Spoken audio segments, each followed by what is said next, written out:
The Garden of Whispers.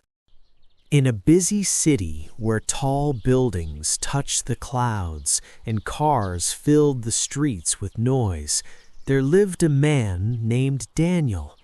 He was 40 years old and worked in an office on the 20th floor of a glass tower. Every day was the same.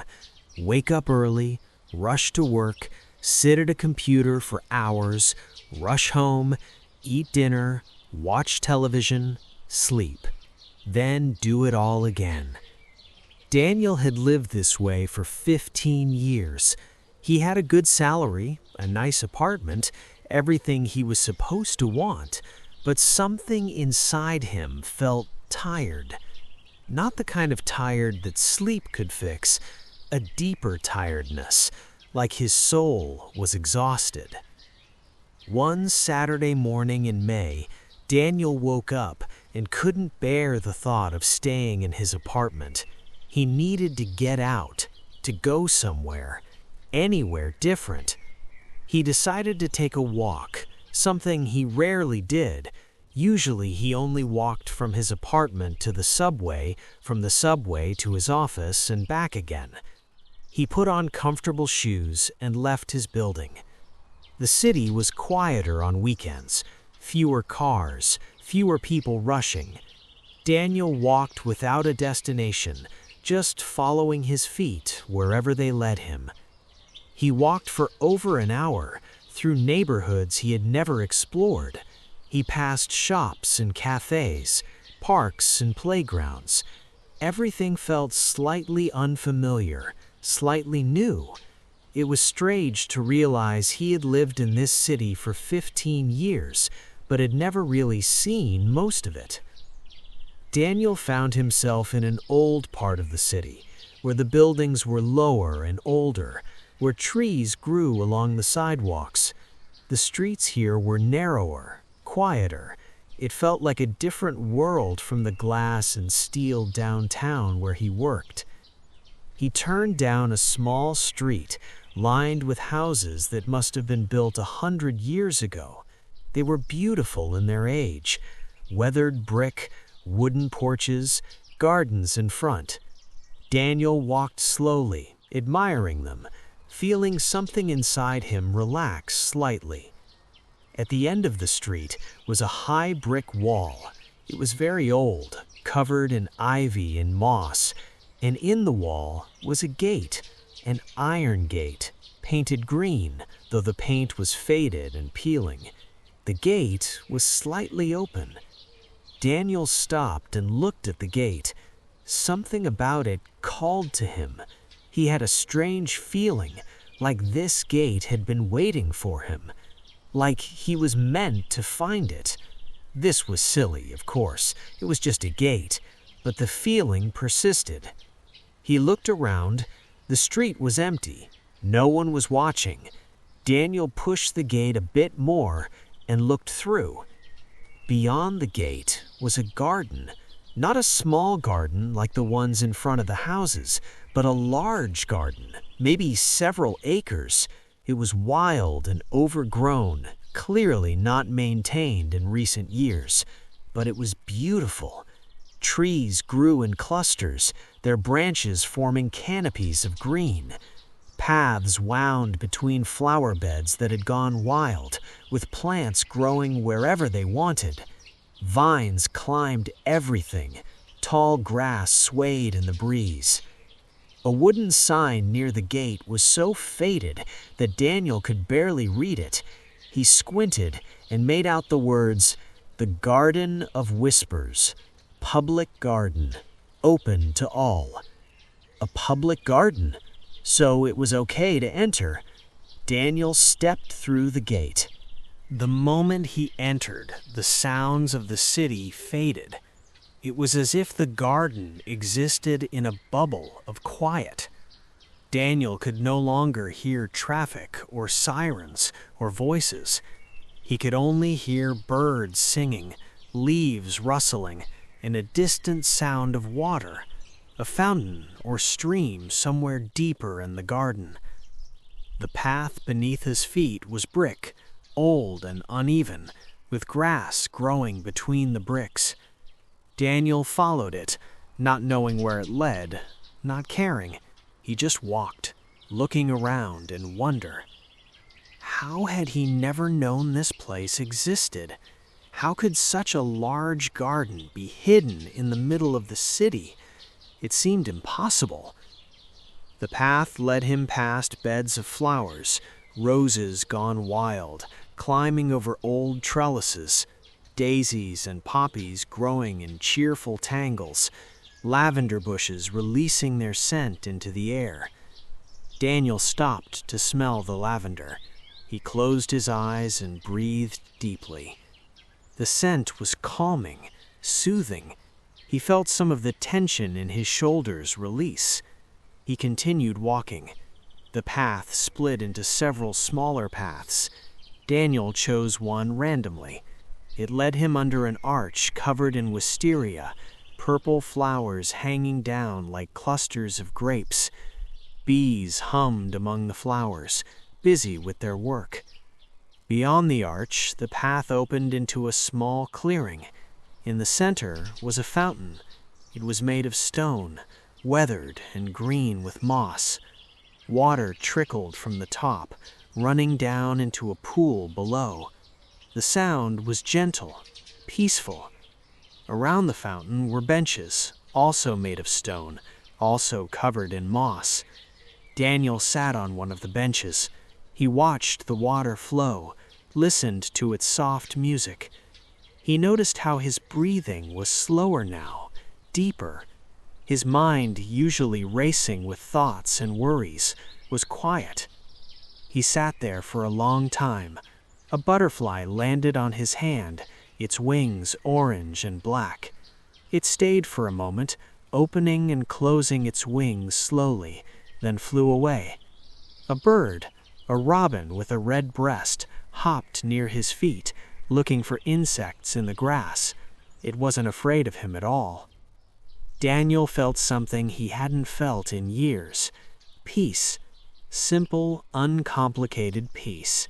No worries about work, about money, about what he should be doing or where he should be. Just peace. He didn't know how long he sat there. Time seemed to move differently in the garden. Eventually, he noticed the light was changing. Afternoon was turning to evening. He should probably go home. But Daniel didn't want to leave.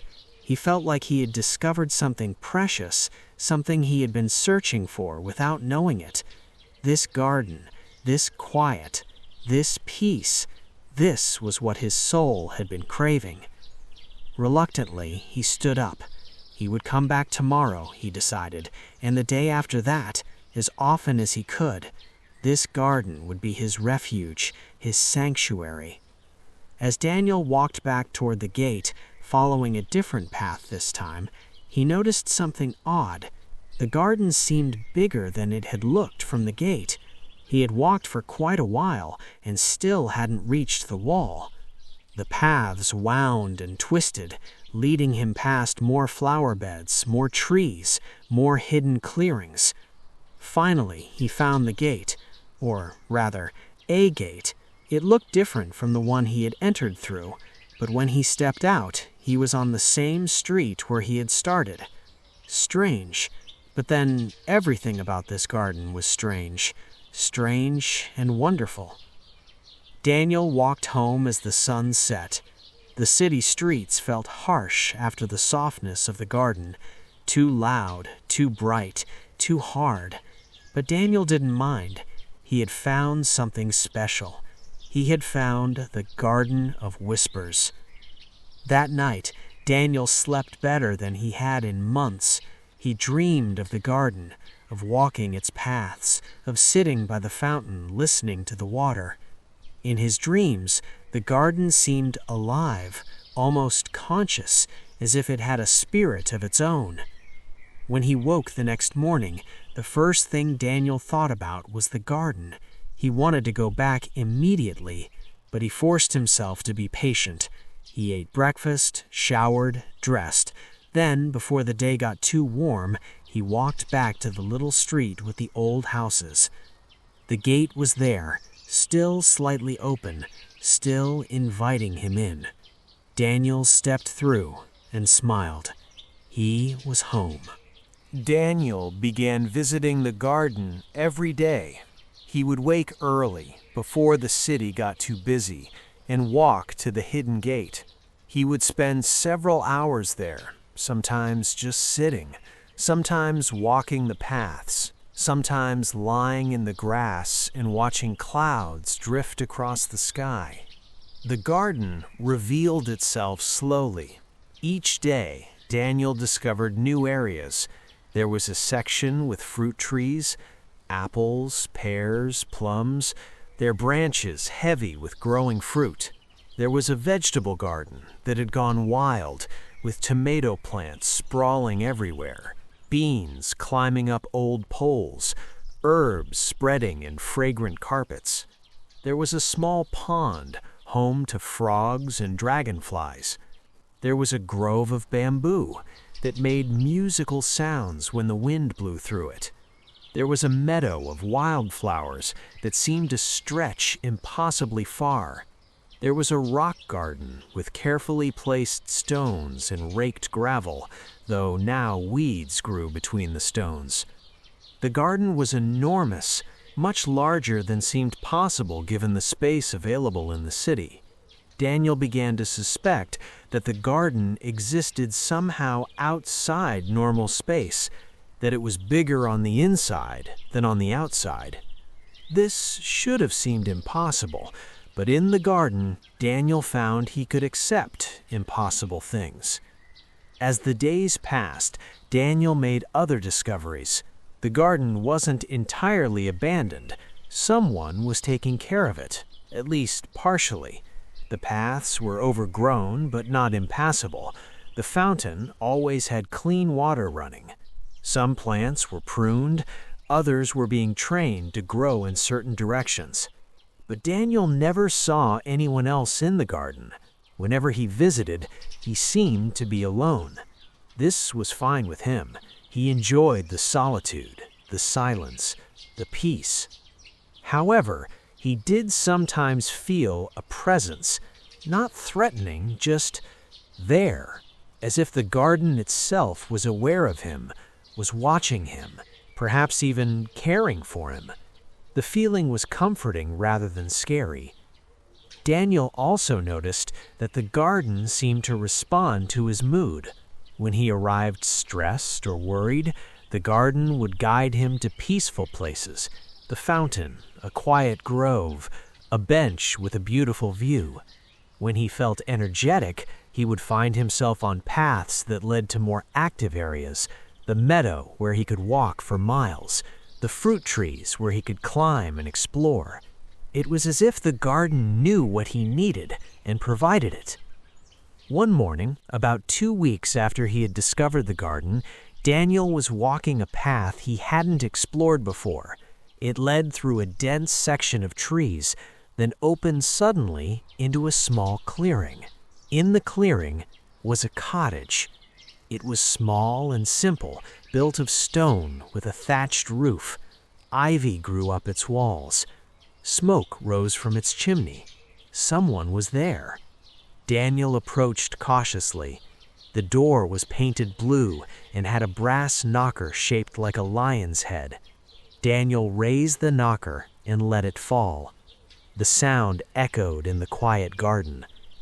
After a moment, the door opened. An old woman stood there. She was perhaps 80 years old, with long white hair pulled back in a braid. Her face was deeply lined, but her eyes were bright and clear.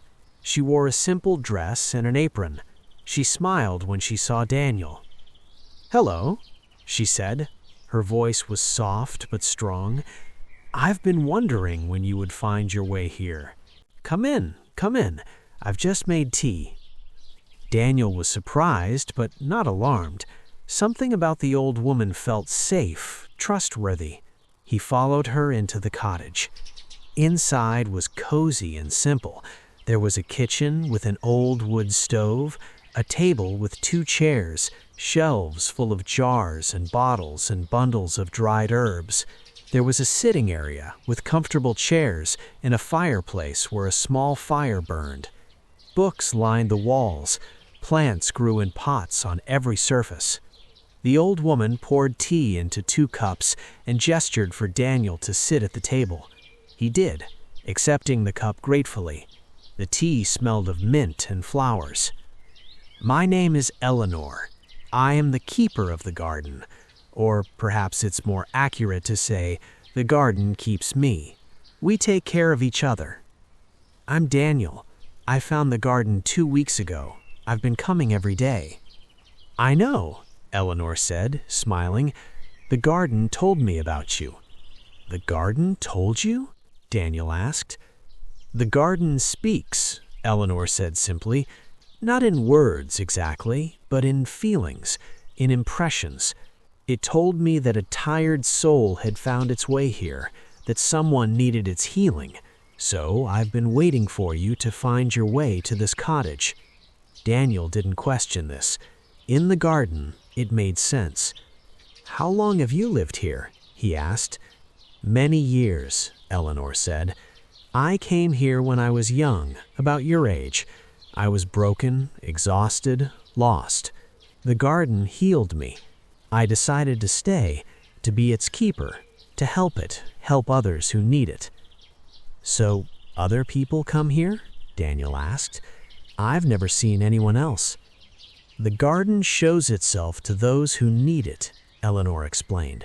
"Most people walk right past the gate without noticing it, but those who are truly seeking, truly in need of healing, they see the gate. It calls to them. The garden is a sanctuary for tired souls, a place of rest and renewal.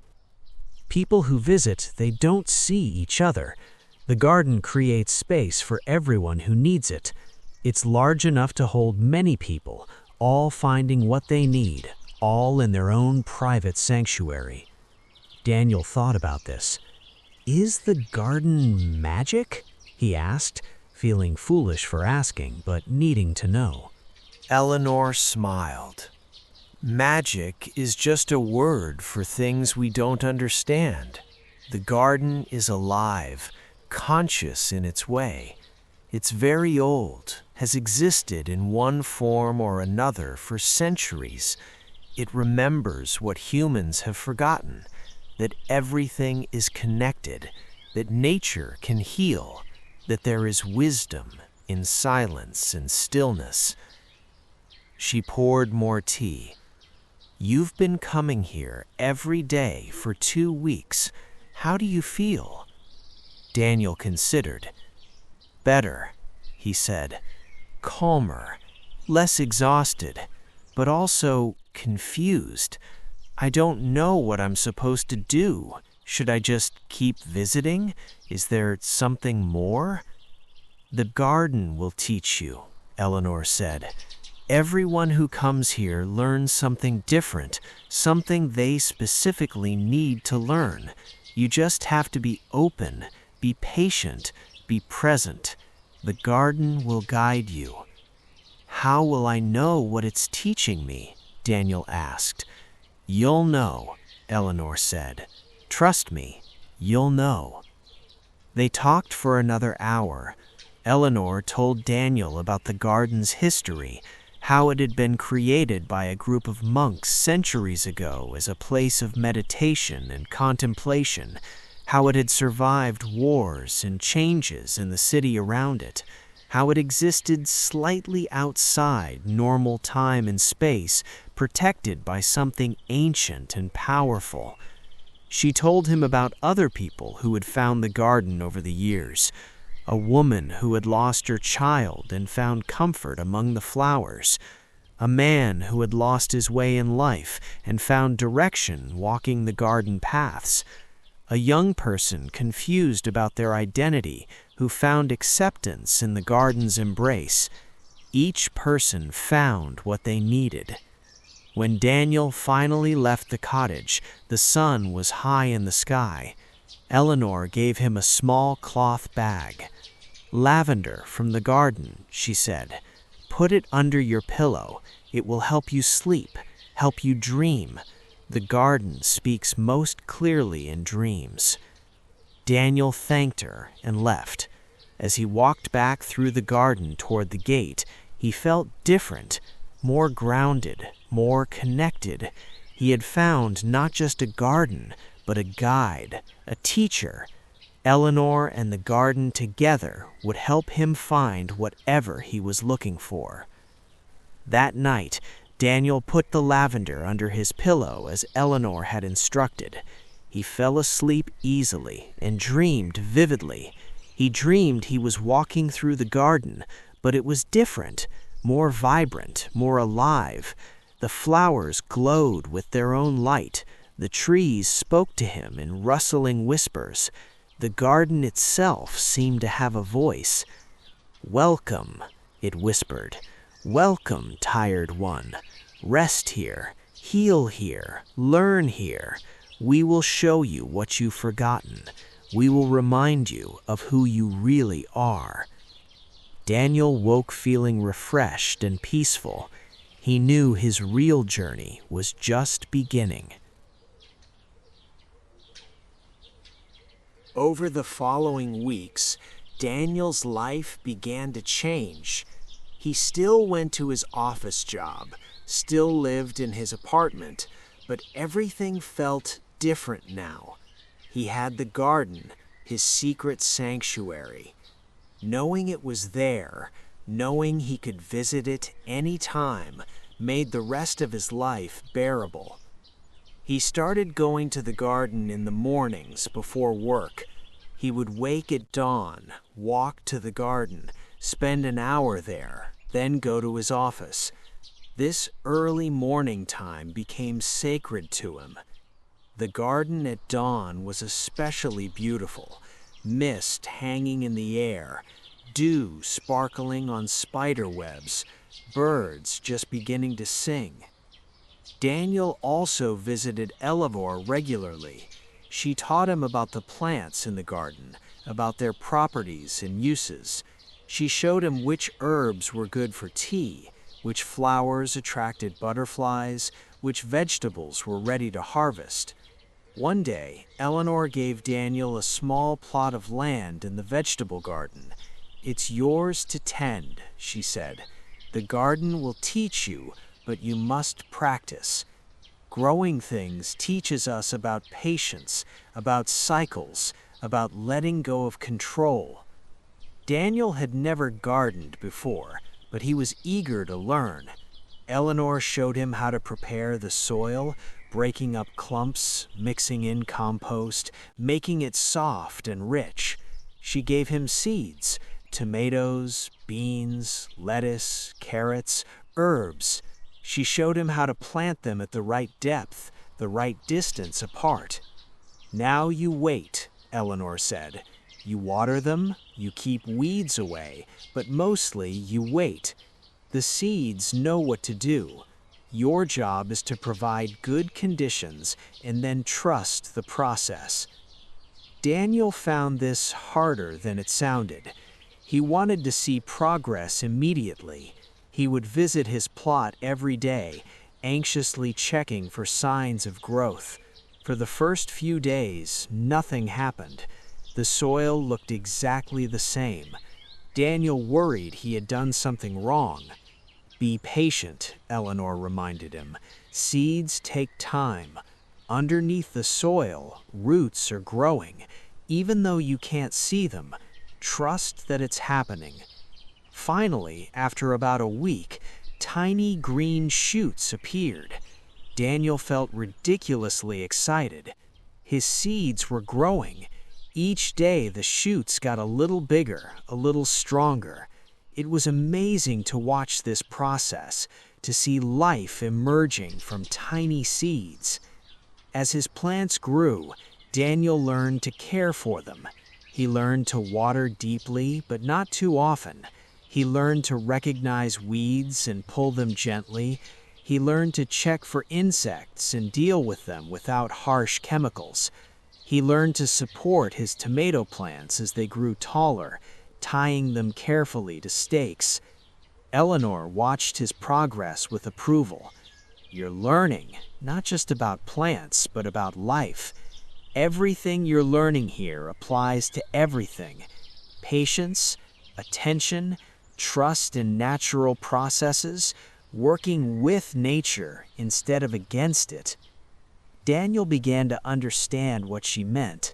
In his office job, he had always tried to control everything, to force results, to make things happen through sheer will and effort. This had left him exhausted and frustrated. But in the garden, he was learning a different way. You could create good conditions, you could tend and care, but ultimately you had to let things unfold in their own time. You had to trust the process. This was a profound shift in perspective. Daniel found himself applying it to other areas of his life. At work, instead of stressing over every detail, he focused on doing his best and then letting go of the outcome. In relationships, instead of trying to control how people responded to him, he simply tried to be authentic and kind, trusting that the right connections would form naturally. His garden plot flourished. By midsummer, his tomato plants were covered in ripening fruit. His beans climbed enthusiastically up their poles. His lettuce provided crisp, fresh leaves. His carrots were growing underground, their feathery tops waving in the breeze. Daniel felt proud, but also humbled. He hadn't really made these plants grow. They had grown themselves. He had simply provided support, removed obstacles, created conditions for growth. This was an important distinction. One evening, Daniel was harvesting tomatoes when Eleanor came to check on him. She examined his plants with a knowledgeable eye. "You've done well," she said. "Your first garden, and it's thriving. You have a natural connection with growing things." "I love it," Daniel admitted. "I never knew I would enjoy this so much. There's something so satisfying about growing food, about working with the soil, about being part of this process." Eleanor nodded. Many people have forgotten this connection. They think food comes from stores, that they're separate from nature. But we're all part of the same system. When you grow food, you remember that. You remember your place in the web of life. She helped Daniel harvest some vegetables. They filled a basket with tomatoes, beans, lettuce, and carrots. "Take these home," Eleanor said. "Cook them for dinner. Taste the difference between food you've grown yourself and food from the store. You'll understand something important." That night, Daniel made a salad with his homegrown vegetables. The difference was remarkable. The lettuce was crisp and sweet. The tomatoes were bursting with flavor. The carrots were crunchy and vibrant. Everything tasted more alive, more real. Eating food he had grown himself felt sacred somehow. He knew exactly where it came from, knew the soil it had grown in, knew the care he had given it. There was a connection, a completeness that he had never experienced with store-bought food. Daniel thought about how disconnected modern life was. People lived in cities, worked in offices, bought everything they needed from stores. They had lost touch with the sources of their food, their water, their shelter. They had lost touch with the natural cycles, with the earth itself. No wonder so many people felt lost, felt tired, felt empty. But here in the garden, Daniel was reconnecting. With each seed he planted, with each tomato he harvested, With each moment he spent with his hands in the soil, he was remembering something ancient and important. He was remembering his place in nature, his connection to all living things. This remembering was healing him. The exhaustion that had plagued him for years was lifting. He felt more alive, more present, more himself than he had in a very long time. As summer deepened, Daniel spent more and more time in the garden. He had started taking vacation days from work, using them not to travel anywhere, but to spend full days in his sanctuary. His coworkers thought this was strange, but Daniel didn't care. The garden was where he needed to be. One morning, Daniel was sitting on his favorite bench by the fountain when Eleanor approached. "Come with me," she said. "It's time for your next lesson." Daniel followed her through the garden to an area he hadn't explored much, a dense grove of trees. In the center of the grove was a small clearing with a single wooden chair. Eleanor gestured for Daniel to sit. "Today you're going to learn to listen," she said. "Really listen. Not just hear sounds, but understand them." "What am I listening for?" Daniel asked. "The garden speaks in many voices," Eleanor said. "The wind through leaves, the flow of water, the buzz of insects, and especially the songs of birds. Today, I want you to focus on the birds. They have much to teach." Eleanor left, and Daniel was alone in the grove. At first, he felt self-conscious, unsure what he was supposed to be doing. But gradually, he relaxed. He closed his eyes and just listened. At first, the bird songs were just noise, pleasant but meaningless. But as Daniel listened longer, really concentrating, he began to notice patterns. Some birds sang short, sharp notes. Others sang long, melodious phrases. Some sang from high in the trees. Others sang from bushes near the ground. After a while, Daniel began to distinguish different species. There was a robin with its cheerful, melodious song. There was a sparrow with its repetitive chirping. There was a crow calling harshly from a distant tree. There was a woodpecker drumming on bark. Daniel opened his eyes and watched the trees. He saw a small bird, he thought it might be a chickadee, hopping from branch to branch, pausing to sing its distinctive chickadee-dee-dee-dee call. Another bird answered from nearby. They were having a conversation, Daniel realized. Not random singing, but actual communication. What were they saying to each other? Daniel wished he knew. He closed his eyes again and listened intently. He tried to empty his mind of thoughts, to simply be receptive to the bird songs. And then something strange happened. Daniel began to understand. Not in words exactly, but in feelings, in impressions. One bird was singing about territory. "This tree is mine, stay away." Another was calling to a mate. "Where are you? I'm here." Another was raising an alarm.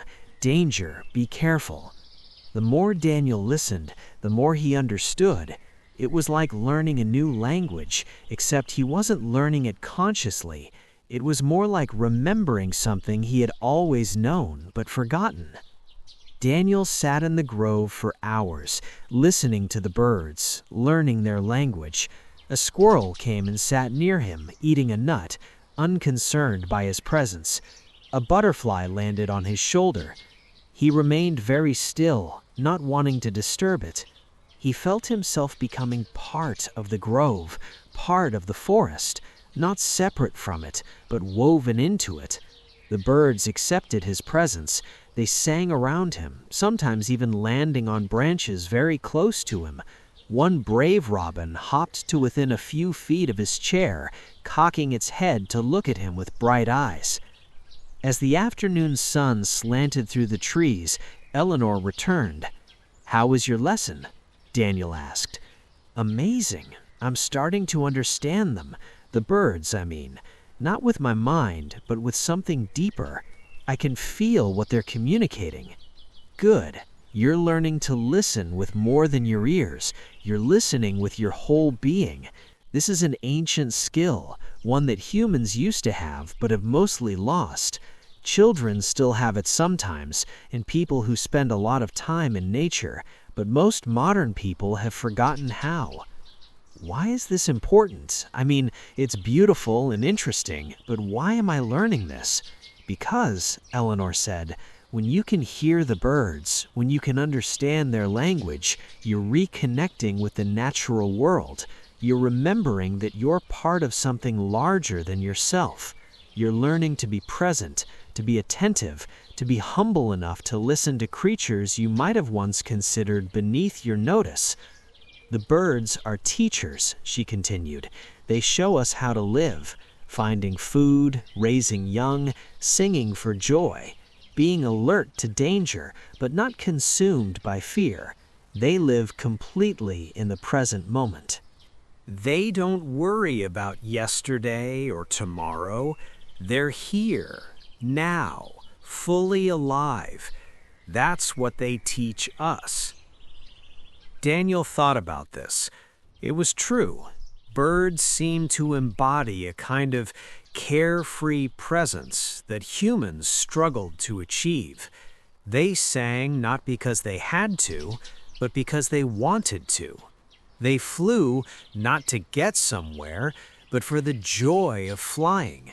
They lived fully, simply, without the constant anxiety that plagued human existence. Will I keep learning their language? Daniel asked. Yes, Eleanor said. The more time you spend here, the more you'll understand. Not just birds, but all the creatures of the garden. The insects, the frogs, even the plants in their own way. Everything communicates. Everything has something to teach. Over the following weeks, Daniel returned often to the grove to practice listening. His understanding deepened. He could now identify dozens of bird species by their songs alone. He could tell what they were communicating: warnings, territorial claims, courtship songs, calls to their young. But more than that, he felt a connection with the birds. When he entered the grove, they would greet him, not with fear or aggression, but with acceptance. He was part of their world now, a quiet presence they had learned to trust. One morning, something magical happened. Daniel was sitting in his chair in the grove when a small bird, a blue jay, landed directly on his outstretched hand. It sat there for a long moment, looking at him with intelligent eyes. Then it sang a short phrase and flew away. Daniel felt tears on his cheeks. The bird had chosen to come to him, had trusted him enough to land on his hand. It was a gift, a sign of acceptance. He belonged here now. The garden had claimed him as one of its own. Summer turned to autumn. The garden transformed as it did with each season. Leaves began to change color, green fading to yellow, orange, red. The air grew cooler. The light took on a golden quality. Vegetables in Daniel's plot ripened and were harvested. He learned to save seeds for next year's planting. Daniel had been visiting the garden for almost 5 months now. His life had changed profoundly. He was calmer, happier, more present. People at work noticed the difference, though Daniel didn't explain the cause. How could he? They would never understand about the garden, about Eleanor, about the lessons he was learning. One crisp October morning, Eleanor met Daniel at the gate. "Today we go to the stream," she said. "There's something I want to show you." Daniel had heard the stream before, its gentle bubbling in the distance, but had never found it.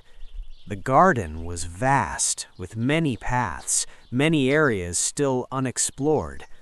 Eleanor led him along a winding path through a forest of birch trees, their white bark gleaming in the morning light. The path descended slightly, and suddenly they were at the stream. It was beautiful. Clear water flowing over smooth stones, creating a constant, soothing sound. Ferns grew along its banks. Moss covered the rocks. The water sparkled in the dappled sunlight. "Sit here," Eleanor said, gesturing to a large flat rock beside the stream. "Watch the water. Listen to it. Learn from it." "What am I supposed to learn?" Daniel asked. "Water is one of the great teachers," Eleanor said. "It will show you how to live if you pay attention. I'll leave you here for the day. Come find me before you leave this evening." She walked away, leaving Daniel alone with the stream. He sat on the rock, watching the water flow. At first, he felt restless. Just sit and watch water all day? What was the point? But he trusted Eleanor. She hadn't steered him wrong yet, so he settled in, making himself comfortable, and watched. The water flowed constantly, never stopping, never hesitating. It moved around rocks, not trying to move them or break them. It found the path of least resistance, flowing naturally downward, following the shape of the land. When the water encountered a large rock, it simply divided and flowed around both sides, rejoining on the other side. It didn't fight the obstacle. It didn't stop and wait. It adapted, found a way, kept moving. Where the stream bed was narrow, the water flowed faster.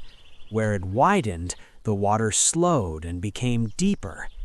The water accepted these changes without resistance.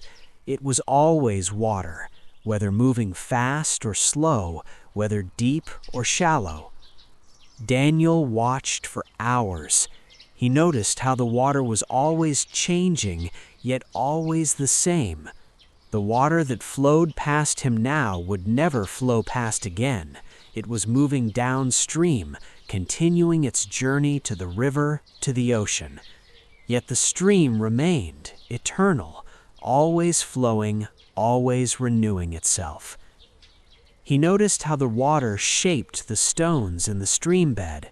Over centuries, the constant, gentle flow had worn the stones smooth, had carved the channel deeper. Water was soft, yielding, yet it shaped stone. This seemed profound somehow. Daniel got up and walked along the stream, following it upstream. He discovered that the stream had many moods.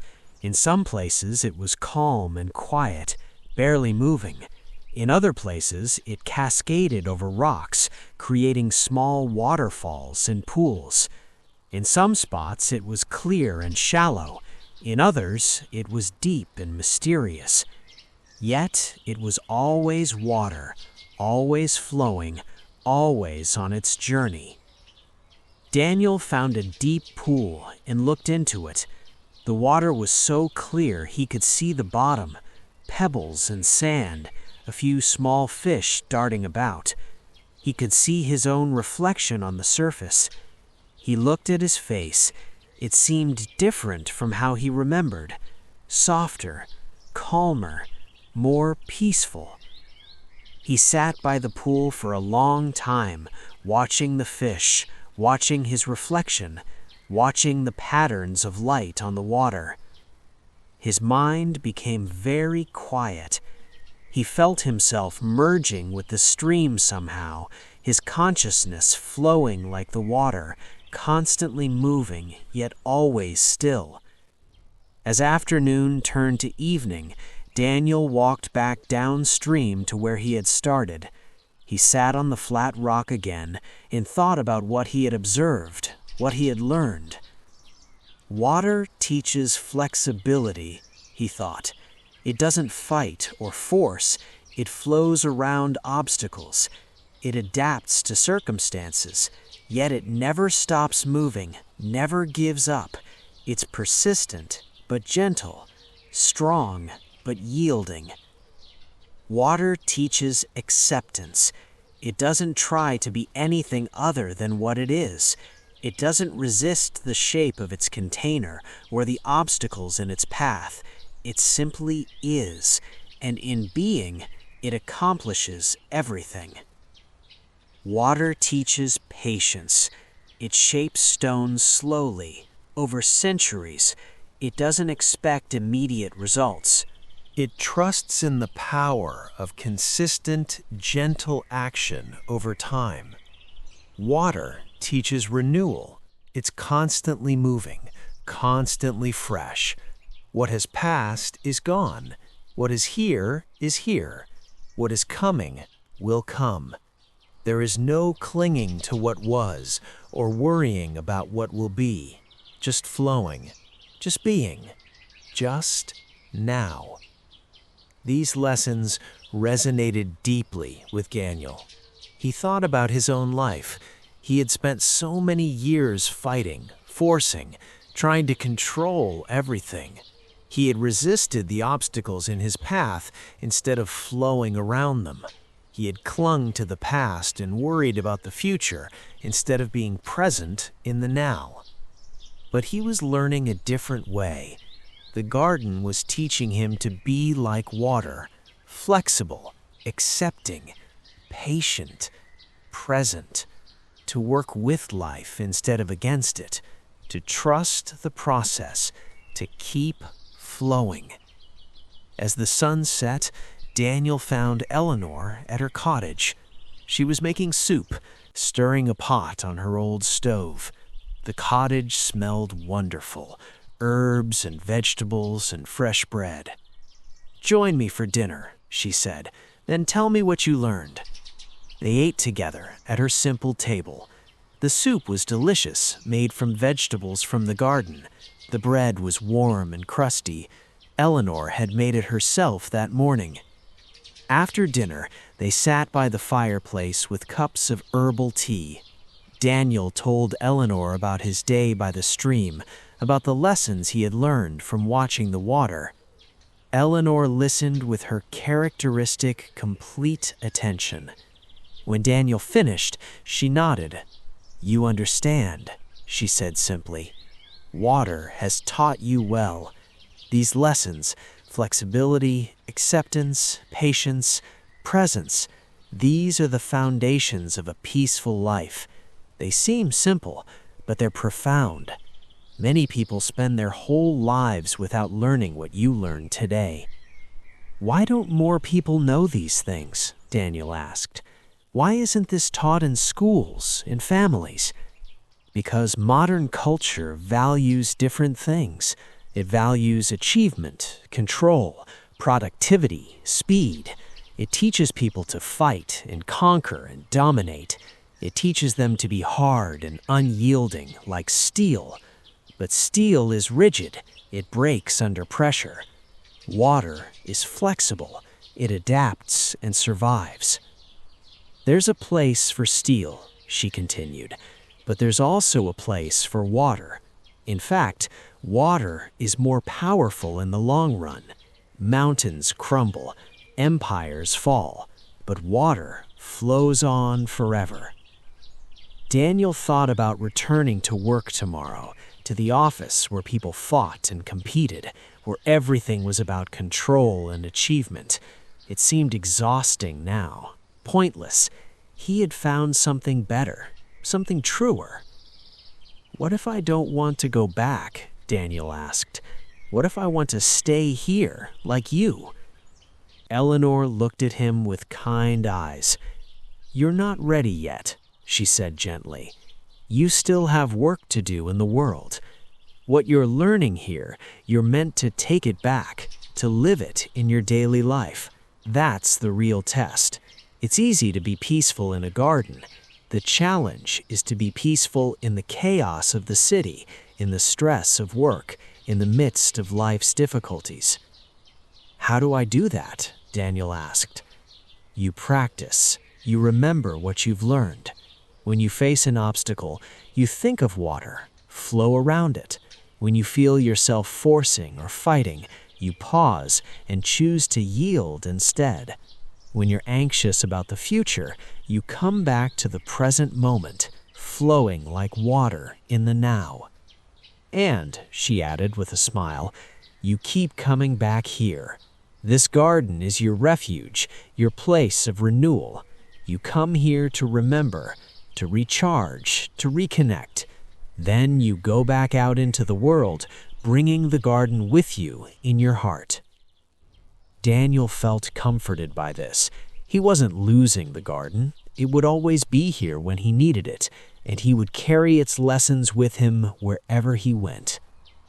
That night, sleeping in his own bed with lavender from the garden under his pillow, Daniel dreamed of water.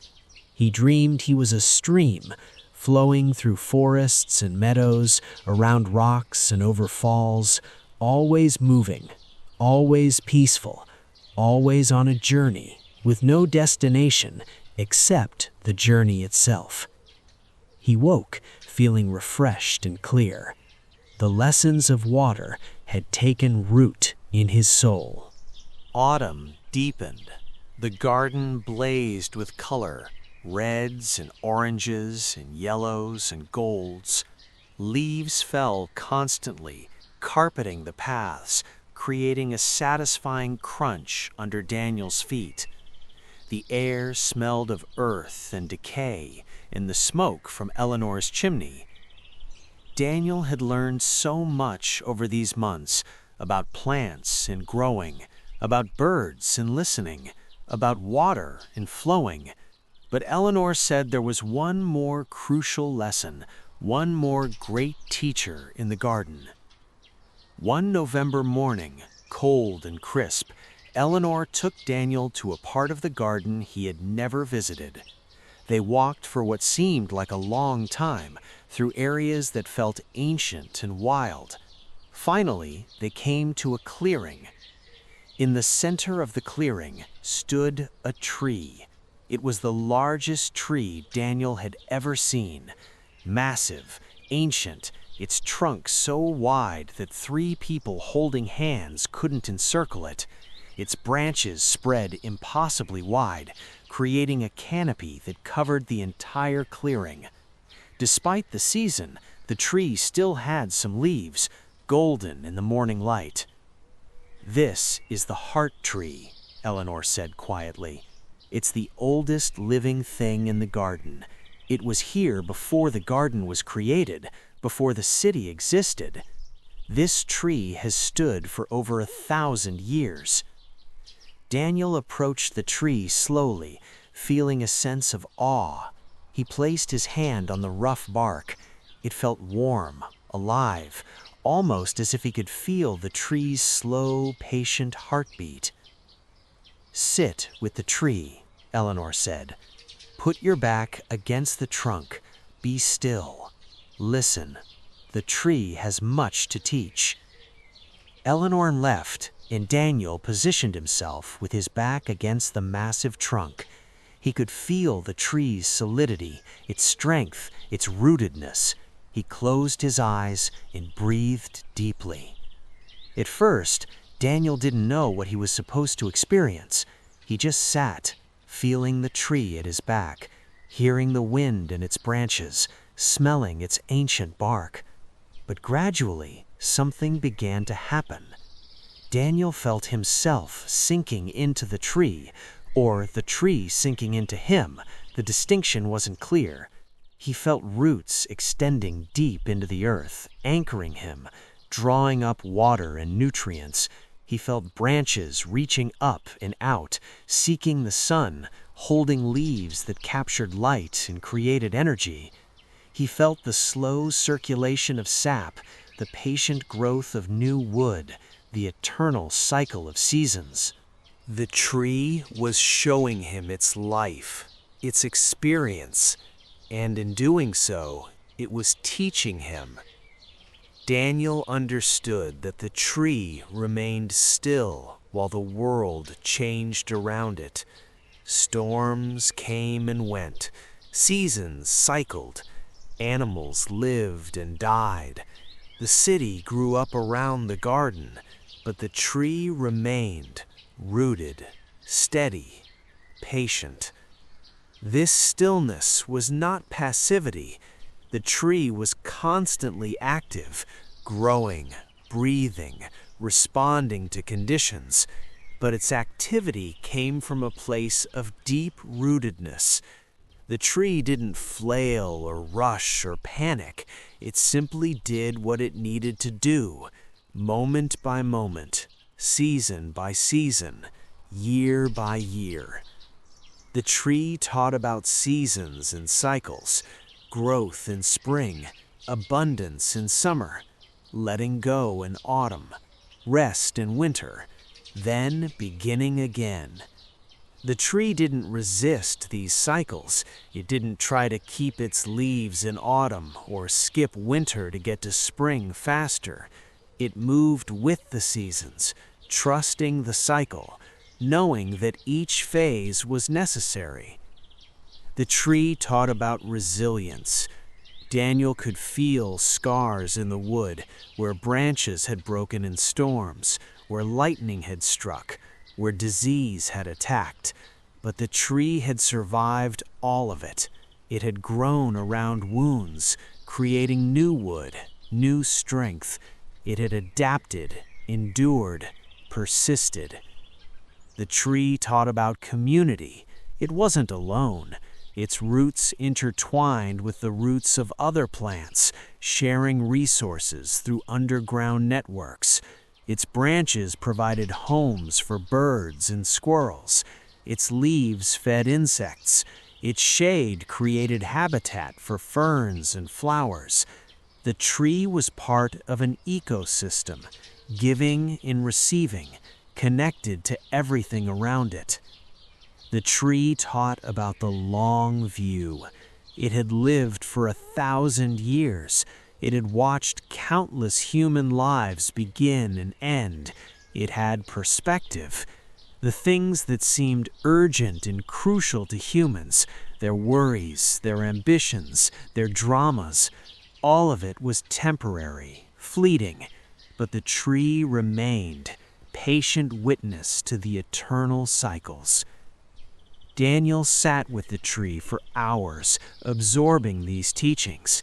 He felt himself becoming more still, more rooted, more peaceful. The constant chatter of his mind quieted. The anxiety that he carried about work, about money, about the future seemed less important. From the tree's perspective, it was all so small, so temporary. What mattered was being rooted, being present, moving with the seasons, being part of the community, taking the long view. These were the foundations of a meaningful life. As the sun began to set, casting long shadows across the clearing, Daniel felt himself returning to his normal consciousness. He opened his eyes, removed his hand from the tree, stood up slowly. His body was stiff from sitting so long, but his spirit felt renewed, strengthened. He placed both hands on the tree trunk. "Thank you," he whispered. "Thank you for sharing your wisdom." He swore he felt the tree respond, a subtle warmth under his hands, a rustle in its branches, though there was no wind. The tree had heard him. The tree acknowledged him. Daniel found his way back to Eleanor's cottage as darkness fell. She was waiting for him with dinner, stew and bread and roasted vegetables. They ate in companionable silence. No words were necessary. After dinner, as they sat by the fire, Eleanor finally spoke. "The heart tree has shown itself to you. This is a great honor. It doesn't reveal its teachings to everyone, but it sensed something in you, a readiness, a worthiness perhaps. You have been a good student of the garden." "What do I do now?" Daniel asked. "I feel like I've learned so much, but I don't know what it means, where it leads." Eleanor smiled. "It leads back to your life. You take what you've learned and you live it. That's all. You don't need to become someone different or do something dramatic. You just live with more awareness, more presence, more connection. You be the person the garden has helped you become." "Will I keep coming here?" Daniel asked. "As long as you need to," Eleanor said. "The garden is always here, but you'll find that you need it less as time goes on, not because you stop loving it, but because you carry it with you. The garden becomes part of you. Its teachings root inside you, like seeds planted in good soil. They grow and bear fruit in your daily life." Daniel understood. He was being prepared for graduation, in a sense. The garden had been his school, his sanctuary, but eventually he would need to take what he had learned and live it fully in the world. "I'm not ready yet," he said. "I know," Eleanor said kindly. "That's okay. There's no rush. The garden has infinite patience. Stay as long as you need. Learn what you need to learn. When the time is right, you'll know." That night, Daniel slept at Eleanor's cottage for the first time. She had a small guest room with a simple bed.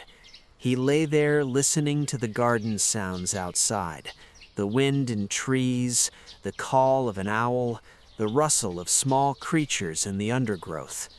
He felt safe, held, loved. The garden was caring for him, just as it had cared for countless seekers before him. He was part of an ancient tradition of people who came to nature for healing, for wisdom, for renewal. Daniel drifted into sleep feeling grateful and complete.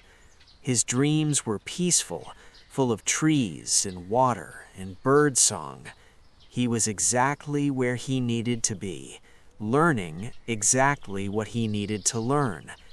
Tomorrow, he would return to his life, but he was different now. The garden had changed him, and that change was permanent, written into his very cells, rooted as deeply as the heart tree's ancient roots. Winter arrived. The garden transformed again, becoming stark and beautiful in its bareness.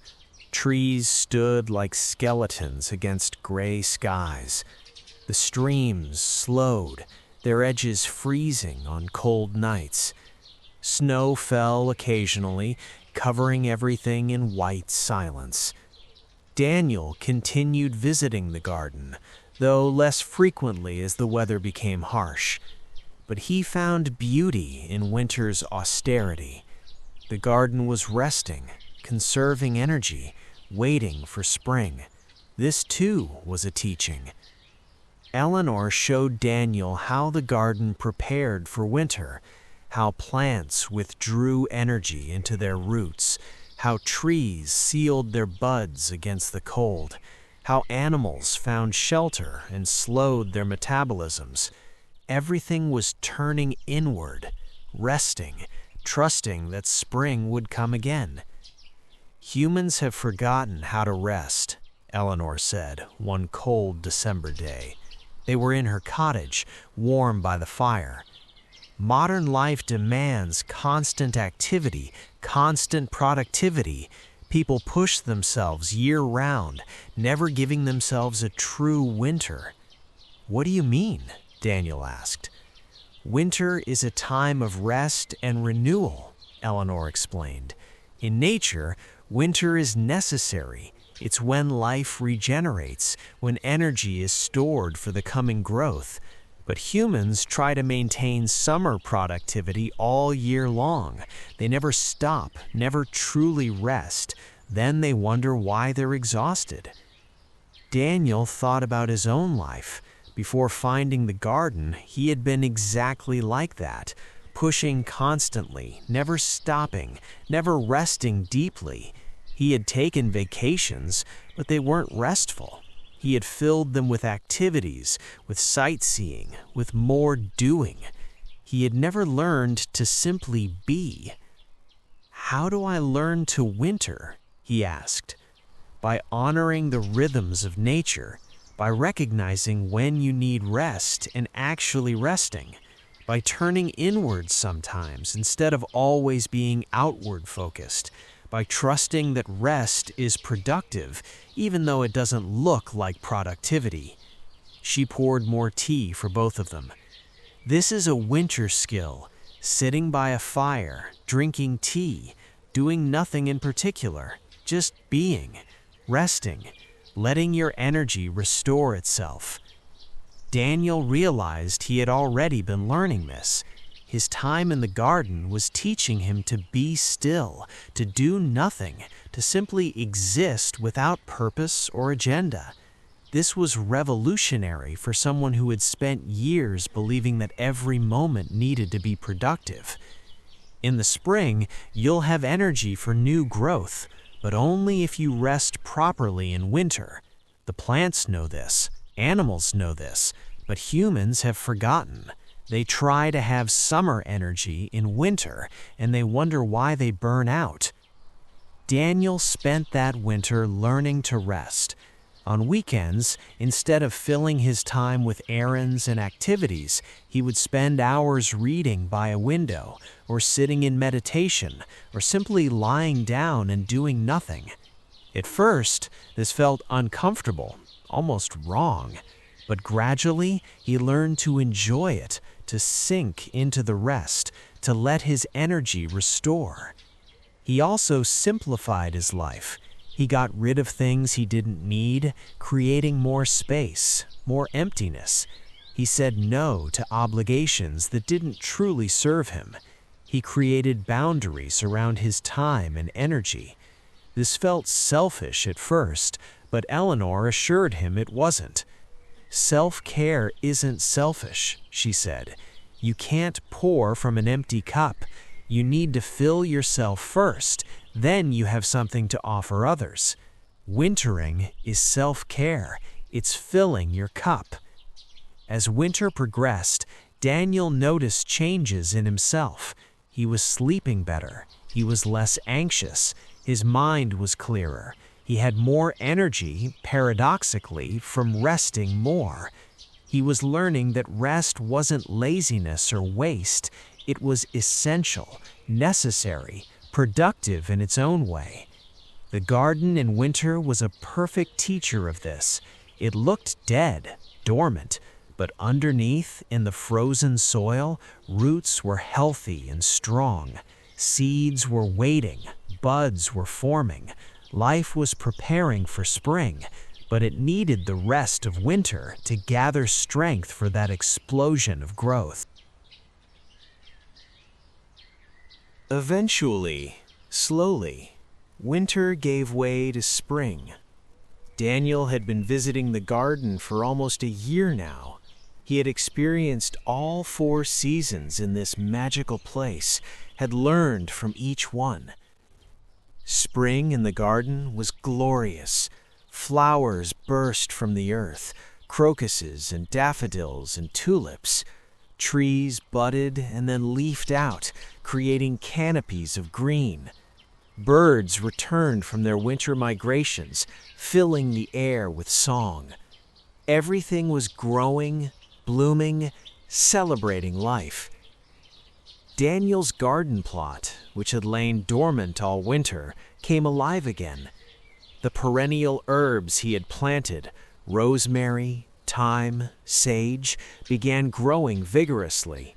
He planted new seeds for the summer vegetables, remembering the lessons he had learned last year, applying them with more skill and confidence. Eleanor watched his work with approval. "You've become a real gardener," she said. "Not just someone who plants seeds, but someone who understands the deeper rhythms, who works with nature instead of against it." Daniel felt proud, but also humble. He had learned so much, but he knew there was always more to learn. The garden was an infinite teacher. He could spend a lifetime here and still discover new things. One spring morning, Eleanor asked Daniel to walk with her. They went through the garden to the heart tree. It was magnificent in spring, its new leaves bright green, birds nesting in its branches, flowers blooming at its base. They sat with their backs against the trunk, as Daniel had done months ago. Eleanor was quiet for a long time, then finally spoke. "I'm getting old, Daniel," she said. "I won't be the keeper of this garden forever. Someone will need to take my place eventually." Daniel felt a pang of fear. He couldn't imagine the garden without Eleanor. "Don't talk like that. You're going to be here for many more years." Eleanor smiled. "Perhaps, perhaps not. We never know. But regardless, I need to prepare for the future. The garden needs a keeper, someone who understands it, who loves it, who can help it help others." She looked at Daniel with her wise, clear eyes. "I think you might be that person, Daniel, if you're willing." Daniel was shocked. "Me? But I'm not wise enough. I'm still learning. I'm still figuring things out." Everyone is always still learning. Wisdom isn't about knowing everything. It's about being willing to learn, to listen, to stay humble. You have those qualities. The garden has chosen you, just as it once chose me. "But my job, my apartment, my life in the city." "Those are choices," Eleanor said. "You can choose differently if you want, or you can keep your city life and still be the keeper. Many past keepers have done that. The garden doesn't demand you live here full time. It just needs someone who will tend it, protect it, welcome those who need it." Daniel's mind spun. This was a huge decision. Being the keeper of the Garden of Whispers, it felt like too much responsibility, too important. But another part of him felt a deep yes. This was why he had found the garden. This was his purpose, his path. Everything that had happened over the past year had been leading to this moment.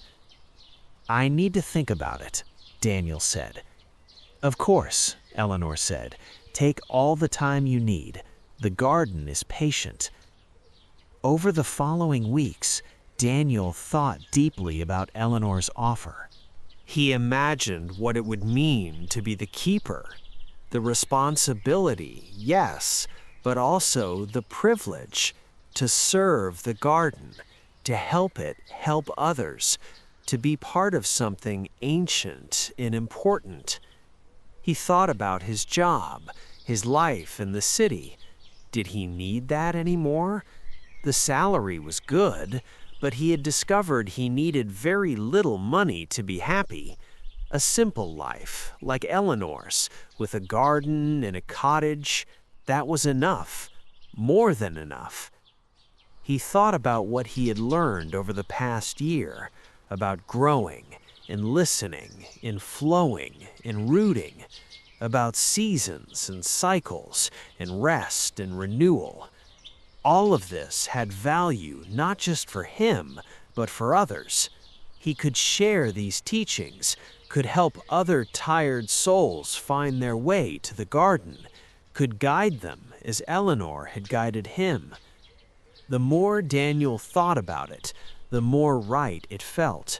He was being called, just as he had been called when he first found the gate. The garden was asking him to serve, and he wanted to say yes.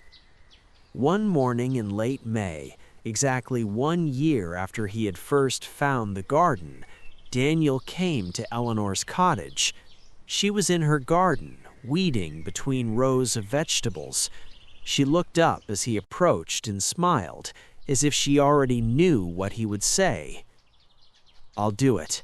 I'll be the keeper. If you'll teach me, if you think I'm ready, I'll serve the garden for as long as it needs me."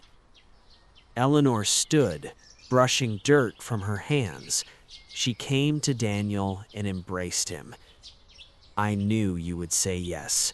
The garden knew too. Welcome, keeper. Welcome home."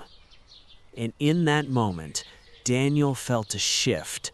Something clicked into place. He felt the garden acknowledging him, accepting him, claiming him as its own. He felt roots extending from his feet into the earth, anchoring him. He felt branches extending from his heart into the air, connecting him to sky and birds and wind. He was the keeper now. The Garden of Whispers had a new guardian, and Daniel, once so lost and tired, had found his purpose, his place, his home. Daniel gave notice at his job. His co-workers were surprised. He had been there for 15 years, was on track for promotions. Why would he leave? Daniel gave vague explanations about needing a change, pursuing different interests. No one understood, but that was okay. How could he explain about the garden, about Eleanor, about discovering a magical place in the middle of the city? He simplified his life even further. He gave away most of his belongings, keeping only what was essential. He moved out of his expensive apartment and found a tiny studio closer to the garden. He needed very little money now, so he took a part-time job at a local bookstore. This gave him enough to live on while leaving most of his time free for the garden. Eleanor began training him in earnest. There was so much to learn about being the keeper. It wasn't just about tending plants, though that was part of it. It was about understanding the garden as a living entity, about sensing what it needed, about being attuned to its rhythms and moods. Eleanor taught him about the garden's history, its magic, its purpose. She showed him the hidden corners, the secret paths, the places of power. She taught him how to welcome visitors, how to sense what each person needed, how to guide without forcing. "Every person who comes here needs something different," Eleanor explained. "Some need solitude and silence. Some need guidance and teaching. Some need physical work to ground them. Some need beauty and wonder to inspire them. Your job as keeper is to sense what each person needs and help the garden provide it." "How do I sense that?" asked Daniel. "By being present," Eleanor said. "By really seeing people, really listening to them. Not just their words, but what's beneath the words, their energy, their spirit. The garden will help you. It will show you what each person needs. You just have to pay attention." Daniel practiced with the visitors who came. There weren't many. The garden still hid itself from most people, but a few found their way through the gate. A woman grieving the loss of her husband, a young man confused about his career, a teenager struggling with identity, an elderly person facing their mortality. Daniel welcomed each one. He walked with them if they wanted company, left them alone if they preferred solitude. He shared teachings when appropriate, stayed silent when that served better. He learned to trust his intuition, to sense what the garden was showing him about each person. It was deeply satisfying work, more meaningful than anything Daniel had done in his years in the office. He was helping people, truly helping them, not just selling products or managing projects, but assisting in their healing, their growth, their awakening. As autumn approached again, Eleanor's lessons took a more serious tone. She was preparing Daniel for the time when he would be keeper alone, when she would no longer be there to guide him. "The garden is ancient," she told him one evening as they sat by her fire. "It has had many keepers over the centuries. Each keeper serves for a time, then passes the role to the next. This is natural, necessary. Nothing lasts forever, nor should it." "How long were you keeper?" asked Daniel. 40 years, Eleanor said. "I came when I was young, stayed through middle age, now into old age. It's been a good life, a meaningful life. I have no regrets." "What happens next?" asked Daniel. After you're gone." "You continue," Eleanor said simply. "You serve the garden. You welcome seekers. You teach what you know. Eventually, when you're old, you'll find the next keeper and train them. And so it continues, generation after generation." "I'm scared," admitted Daniel. "What if I'm not good enough? What if I fail?" Eleanor took his hand. "You won't fail. The garden chose you. It knows what it's doing. Trust the garden. Trust yourself. You're ready for this, even if you don't feel ready. Readiness is something you grow into, not something you achieve before you begin." They sat in comfortable silence, watching the fire burn low.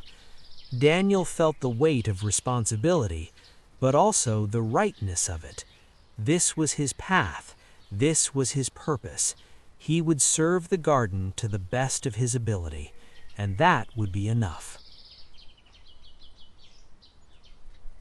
Winter came again. Eleanor grew frailer. She moved more slowly, tired more easily. But her spirit remained strong. Her wisdom is clear as ever. She continued teaching Daniel, making sure he knew everything he needed to know. One cold January morning, Daniel arrived at the cottage to find Eleanor in bed, too weak to rise. He sat with her, holding her hand. "It's time," she said softly. "I can feel it. My season is ending." "Don't say that," Daniel said, though he knew it was true. "Death is natural," Eleanor said. "Everything that lives must die. That's not sad. It's just the way things are. I've lived long and well. I'm ready to return to the earth, to become part of the garden in a new way." Tears ran down Daniel's face. "I'm not ready to lose you." "You're not losing me," Eleanor said. "I'll always be here, not in this body, but in the garden, in the plants I tended, in the paths I walked, in the lessons I taught you. I'll be part of it all, just in a different form." She squeezed his hand weakly. "You're going to be a wonderful keeper, Daniel. The garden is lucky to have you, and you're lucky to have the garden. Serve it well. Trust it. Let it teach you. There's always more to learn, more to discover. That's the beauty of it." "I will," Daniel promised. "I'll take good care of the garden. I'll welcome those who need it. I'll pass on your teachings." "That's all I ask," Daniel said. She closed her eyes, looking peaceful. "Stay with me? I don't want to be alone at the end." "Of course," Daniel said. "I'm here. I'm not going anywhere. He sat with Eleanor all day and into the night.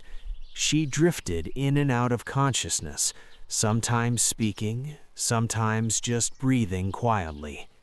As midnight approached, her breathing became slower, shallower. Daniel held her hand and spoke softly. "Thank you, Eleanor. Thank you for everything you taught me. Thank you for welcoming me to the garden. Thank you for believing in me. I'll never forget you. I'll carry your wisdom always." Eleanor's eyes opened one last time. She smiled. "The garden," she whispered. "Listen to it. It will tell you everything you need to know." Then she took one more breath, released it slowly, and was still. She was gone. Daniel sat with her body for a long time, crying quietly, saying goodbye. He felt sad, but also peaceful. Eleanor had lived well and died peacefully. She was returning to the cycle, her energy rejoining the great flow of life. In the morning, Daniel buried Eleanor in the garden, in a spot she had chosen years ago. It was near the heart tree, in a clearing filled with flowers in spring. He dug the grave himself, laid her gently in the earth, covered her with soil. He planted wildflower seeds on the grave, knowing they would bloom in spring. He stood there for a long time, saying farewell. "Rest well, teacher.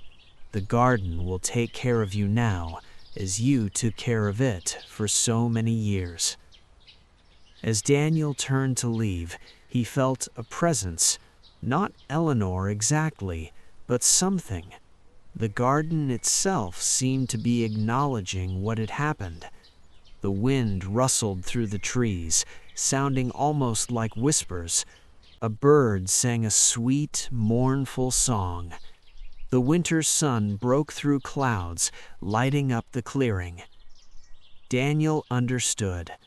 Eleanor wasn't gone. She had become part of the garden, part of its magic and wisdom. He would feel her presence here always. The garden would whisper to him in her voice, would teach him through memories of her lessons. He was the keeper now, fully and completely. The responsibility was his, but he wasn't alone. He had the garden, he had Eleanor's teachings, he had everything he needed. Daniel walked back to the cottage that now was his home. He would live here, as Eleanor had, in simplicity and purpose. He would tend the garden, welcome seekers, pass on the wisdom. This was his life now. This was enough. This was everything. Daniel settled into his role as keeper. At first, it felt strange to be alone in the garden without Eleanor to turn to for guidance. But he had been well trained. He knew what to do, and the garden itself guided him, as Eleanor had promised it would. The cottage felt empty without Eleanor, but Daniel slowly made it his own. He kept most things as they had been. It felt right to honor her memory that way, but he added his own touches. Books he had loved, a few photographs, some art he had created during quiet evenings. He established his own routines, rising early to greet the dawn, walking the garden paths, checking on plants, tending what needed tending, working in the vegetable garden, growing food for himself and to share with visitors, sitting by the fountain to meditate, spending time with the heart tree, listening to its ancient wisdom. Visitors came, as they always had. The garden revealed itself to those who needed it.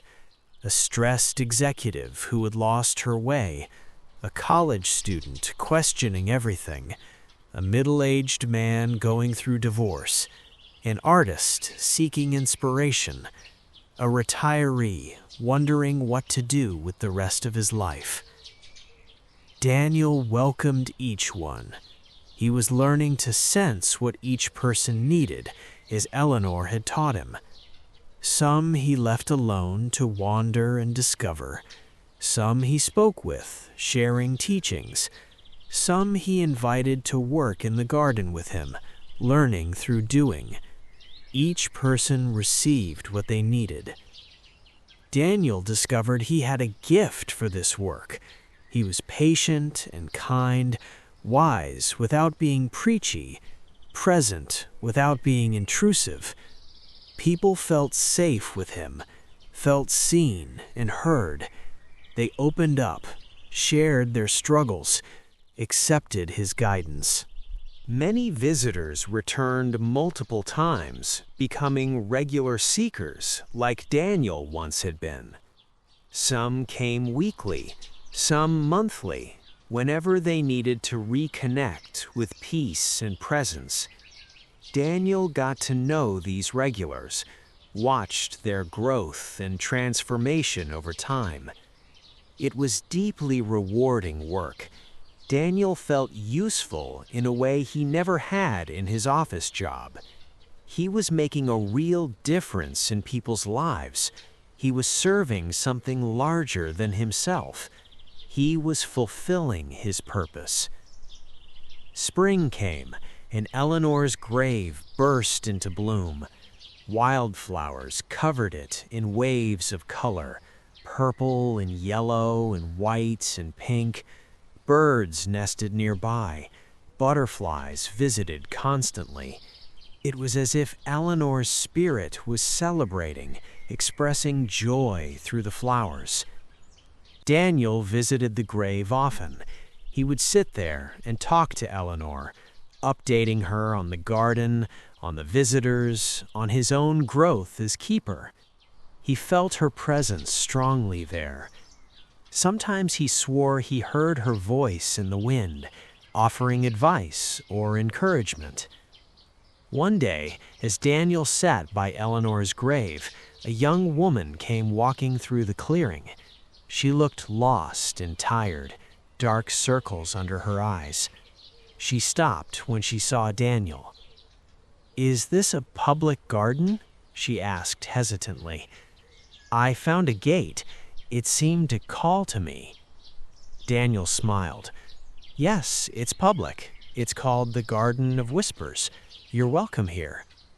The woman looked around at the flowers, the trees, the peaceful clearing.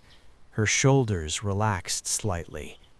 "It's beautiful," she said softly. "So peaceful. I feel like I can breathe here." "What's your name?" Daniel asked gently. "Sophia," she said. I've been having a hard time. My life feels overwhelming. I don't know why I came here. I was just walking and I saw the gate and I felt pulled." "The garden calls to people who need it. You're meant to be here. Come, let me show you around." He walked with Sophia through the garden, showing her the fountain, the vegetable beds, the bird grove, the stream. He could sense what she needed: silence, solitude, a place to simply be without demands or expectations. "You can come here whenever you like," Daniel told her. "The garden is a sanctuary. You're safe here. You can rest here. There's no pressure to do anything or be anything. Just be present." Sophia's eyes filled with tears. "Thank you," she whispered. "I needed this so much." Daniel left her alone to wander and explore.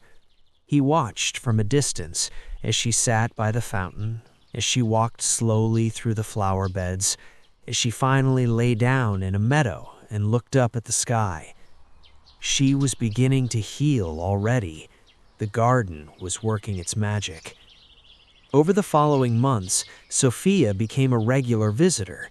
Daniel watched her transformation from anxious and overwhelmed to calm and centered.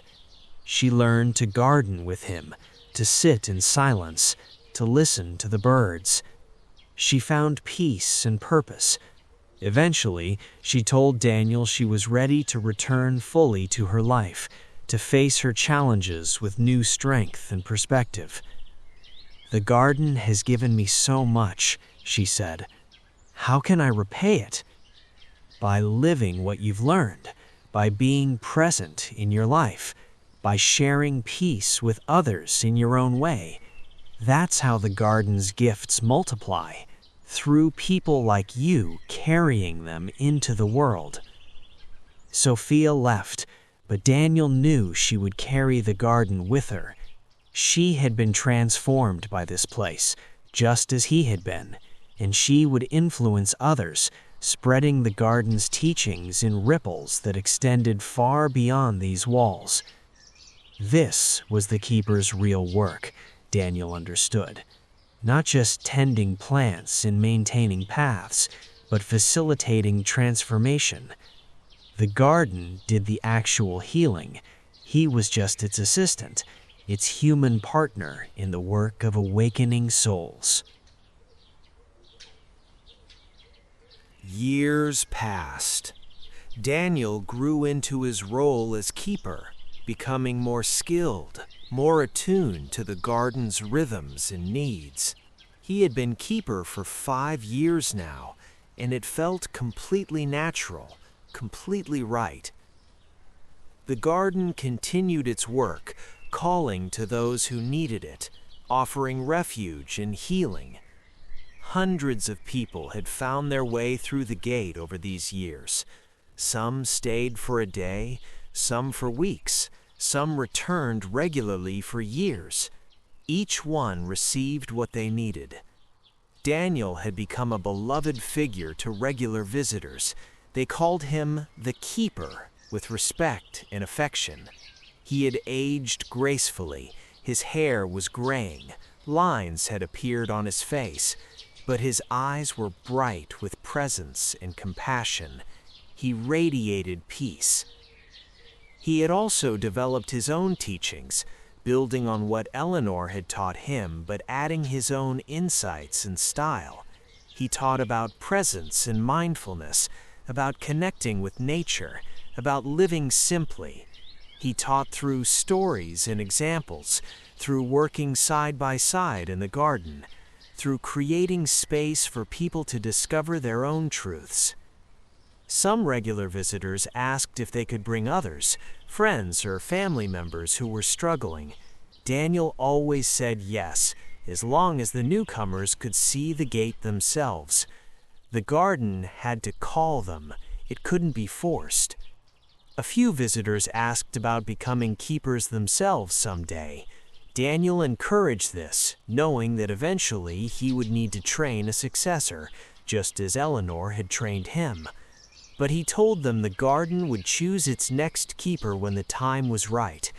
They couldn't decide to be keeper.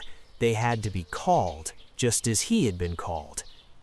Daniel's life was simple but rich. He had no possessions beyond what he needed. He had no ambitions beyond serving the garden. He had no regrets about the life he had left behind. This was where he belonged. This was his purpose. This was home. He still had connections in the city. The bookstore where he had worked part-time for a while had become a gathering place for people interested in mindfulness and nature. Daniel occasionally gave talks there about simplicity and presence. He never mentioned the garden specifically. Its location remained secret, protected, but he shared its teachings freely. Some people from these talks eventually found the garden on their own.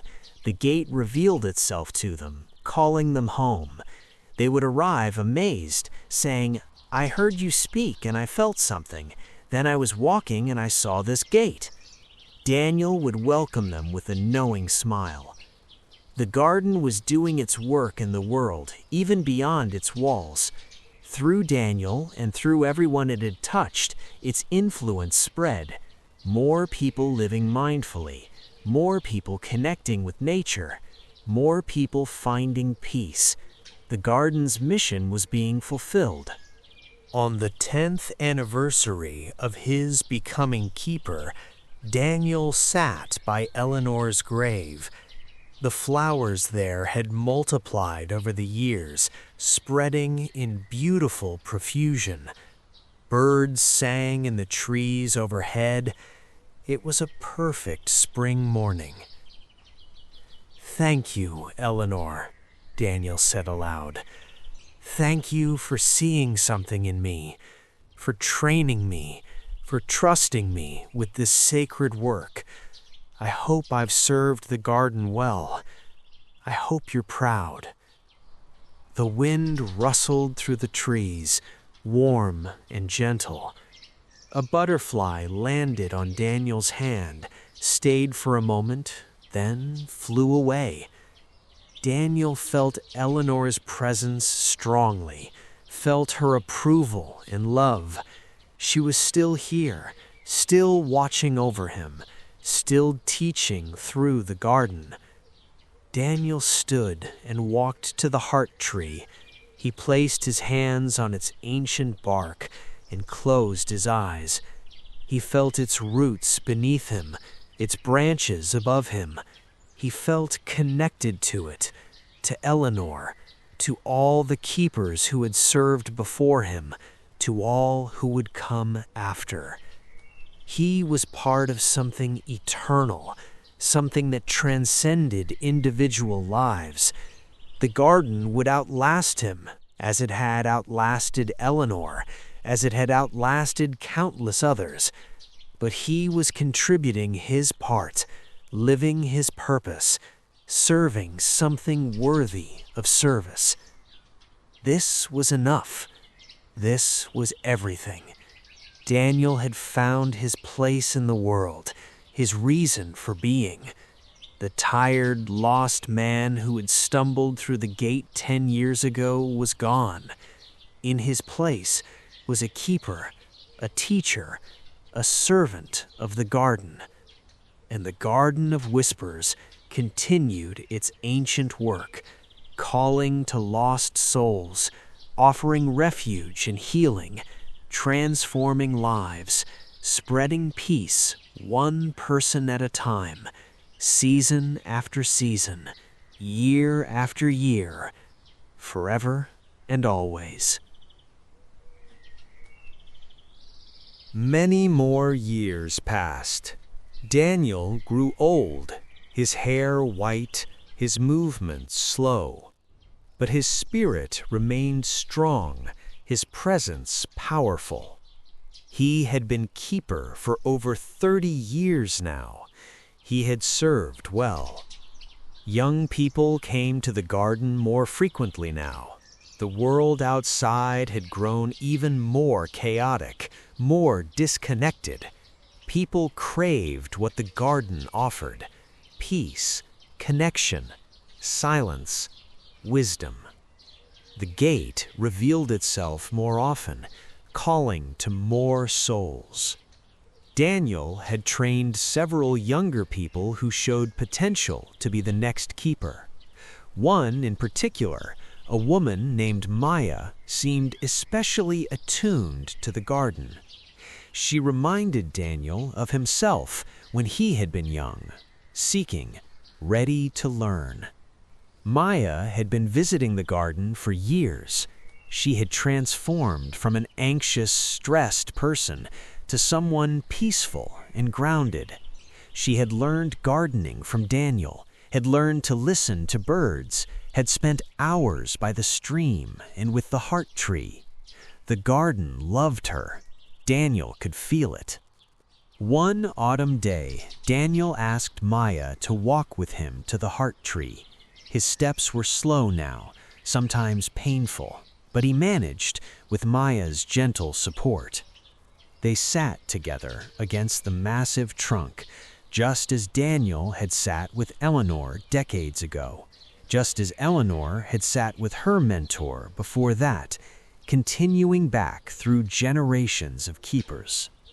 "Maya," Daniel said, "I'm old. My time as keeper is coming to an end. I need someone to take my place, to continue this work. The garden has chosen you. Will you accept?" Maya's eyes widened. Me? But I'm not wise enough. I'm still learning. There's so much I don't know. Daniel smiled. He had said almost exactly the same words to Eleanor once. "You're ready," he said. "The garden knows it. I know it. You just need to trust yourself." "What if I fail?" Anna asked. "You won't," Daniel said. "The garden will guide you. Your own wisdom will guide you. And I'll still be here for a while to help you transition. When I'm gone, Eleanor and I and all the keepers before us will be part of the garden, part of its magic. You'll never be alone." Maya was silent for a long time, thinking. Daniel waited patiently. This was a decision she needed to make freely, without pressure. Finally, Maya spoke. "Yes," she said, "I'll do it. I'll be the keeper. I'll serve the garden for as long as it needs me." Daniel felt joy and relief. The garden would be cared for. The work would continue. He could rest soon when his time came. Over the following months, Daniel trained Maya as Eleanor had trained him. She learned about the garden's history and magic. She learned to welcome visitors, to sense their needs, to offer guidance without forcing. She learned about the cottage, about living simply, about all the practical aspects of being keeper. Maya was a gifted student, just as Daniel had been. She learned quickly, understood deeply, brought her own gifts and insights to the role. Daniel felt proud of her, felt confident in his choice. One winter evening, Daniel felt his death approaching. He called Maya to his bedside in the cottage that would soon be hers. She came quickly, sitting beside him, holding his hand. "It's time," Daniel said peacefully. "I can feel it. My season is ending, just as Eleanor's did, just as all seasons do." "I'm not ready," Maya said, tears on her cheeks. "You're ready," Daniel assured her. "You're more than ready. Trust yourself. Trust the garden. Everything you need, you already have." He looked out the window at the garden he had loved and served for so many years. Even in winter, it was beautiful. "Thank you," he whispered. "Thank you for giving me a home, a purpose, a life worth living." He looked back at Maya. "The garden is the real teacher. I'm just its helper. Listen to it. It will tell you everything. The wisdom is in the seasons, the plants, the water, the trees, the birds. Pay attention. Be present. That's all you need." Maya squeezed his hand. "Thank you, Daniel. Thank you for everything you taught me. I'll take good care of the garden. I promise." "I know you will," Daniel said. He felt very tired now, ready to rest. "I'm going to sleep now. Don't be sad.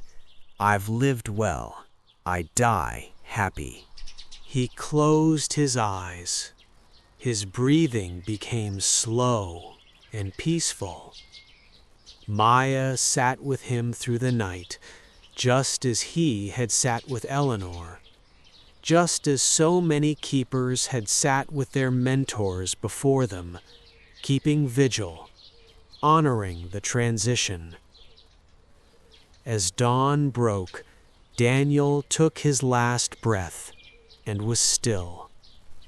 His spirit left his body and became part of the garden, part of the earth and air and water, part of the eternal cycle. Maya buried him next to Eleanor in the clearing by the heart tree.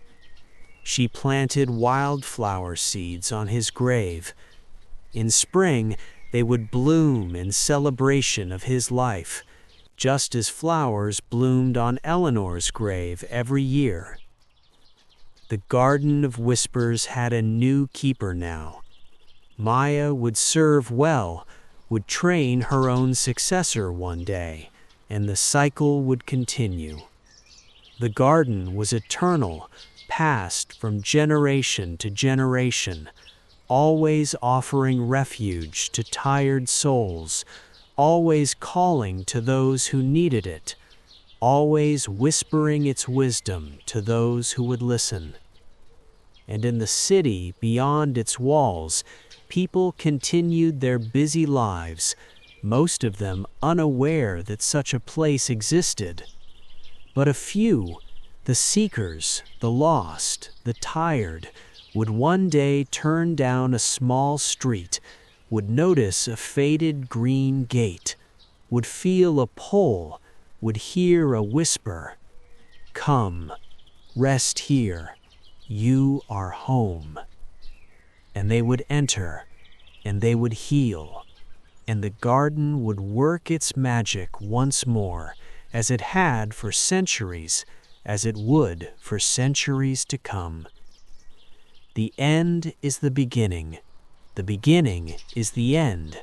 The cycle continues, eternal and perfect. Sleep now, dear listener.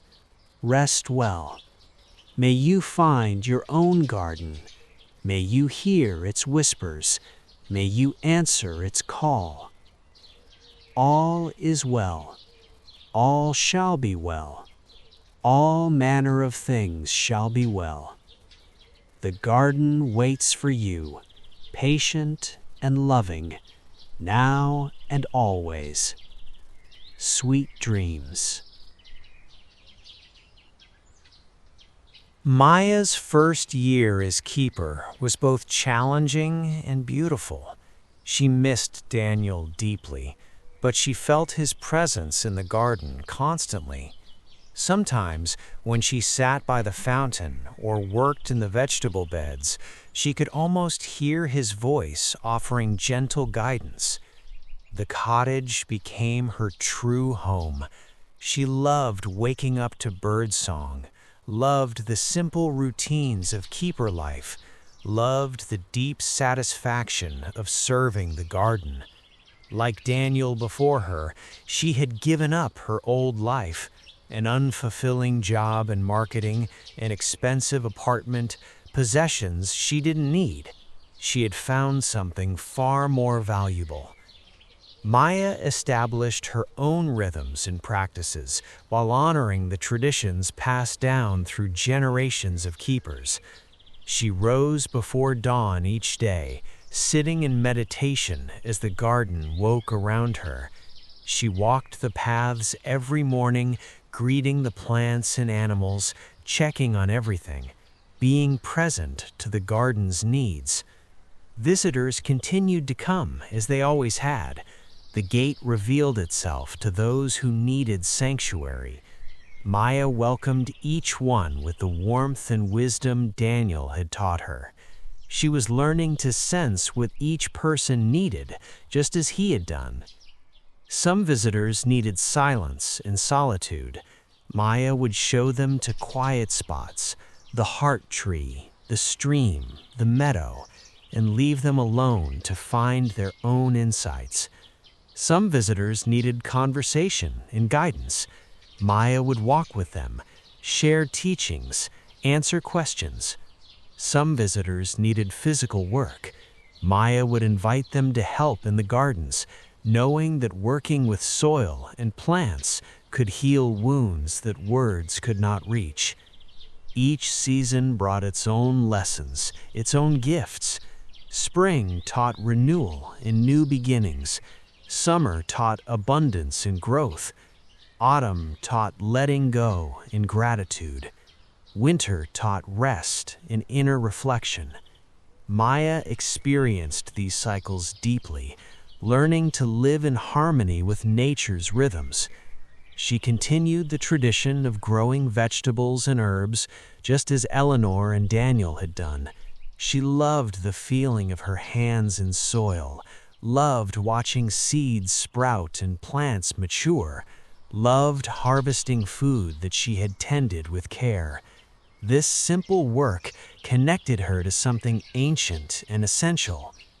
Maya also discovered her own gifts as keeper. She had a talent for working with medicinal herbs. She studied old books in the cottage, learning which plants could heal various ailments. She created salves and tinctures, teas and poultices. Visitors who were sick or in pain would find relief through her remedies. She also had a gift for storytelling. In the evenings, when visitors gathered around the cottage fireplace, Maya would tell stories, ancient myths about nature spirits, tales of previous keepers, parables about gardens and growth. Her stories carried teachings, helped people understand complex ideas through simple narratives. One regular visitor, an older man named Richard, told Maya, "You have a special gift. You make the garden's wisdom accessible. You translate its language into words we can understand. That's important work." Maya felt humbled and grateful. She was just doing what felt natural, but she was learning that being natural, being authentic, being herself, this was exactly what the role of keeper required. In Maya's third year as keeper, the garden faced a threat. The city wanted to expand, to build new developments. Developers had noticed the large plot of land where the garden existed. They couldn't see the garden itself. It hid from those who would exploit it, but they saw valuable real estate. Maya received a notice. The land was being claimed by the city through an old, forgotten law. They planned to build apartments and shops. The garden would be destroyed. Maya felt panic rise. How could she protect the garden? She was just one person. The developers had money and power and legal authority. What could she do against that? She sat with the heart tree, placing her hands on its ancient bark, seeking guidance.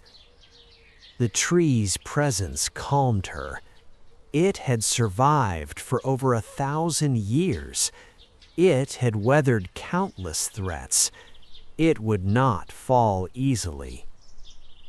As Maya sat in meditation, an idea came to her. The garden had been healing people for centuries. Surely some of those people, past visitors, regular seekers, would want to help protect it.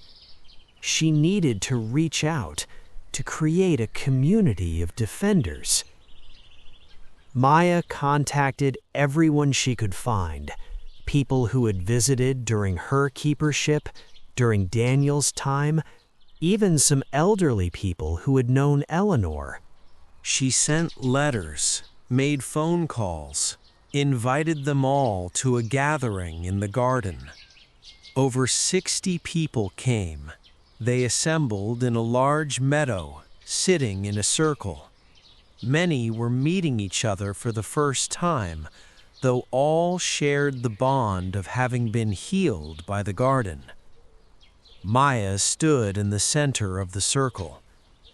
"The garden is in danger," she said. "The city wants to destroy it, to build apartments and shops. We need to fight this. But I can't do it alone. I need your help." People responded immediately, offering their skills and resources. A lawyer volunteered to handle the legal case. A journalist promised to write articles raising awareness. An organizer began planning protests and petitions. Others offered money, time, connections, whatever they could contribute. The fight to save the garden took over a year. It was exhausting, stressful, sometimes seemed hopeless. But the community that had formed around the garden was determined and creative. They used every tool available: legal challenges, media campaigns, public demonstrations, political pressure. They argued that the garden was a historic site that should be protected. They gathered testimonials from people whose lives had been changed by visiting it. They organized tours for city officials, letting the garden reveal itself to those who came with open hearts. Slowly, public opinion shifted. People in the city began to see the garden as something precious, something worth preserving. The development project faced increasing opposition. Politicians who had supported it began to waver. Finally, after months of uncertainty, the city council voted. The garden would be protected, designated as a nature preserve and historic site. It could never be developed. It would remain a sanctuary forever. When Maya heard the news, she wept with relief and joy. The garden was safe. The threat had been defeated. And in the process, something beautiful had been created. A community of people united in protecting this sacred space. The experience taught Maya important lessons. She learned that the garden needed more than one keeper. It needed a community of protectors, people who understood its value and would fight to preserve it. She learned that isolation, even in a sanctuary, had its dangers. Connection and community were essential.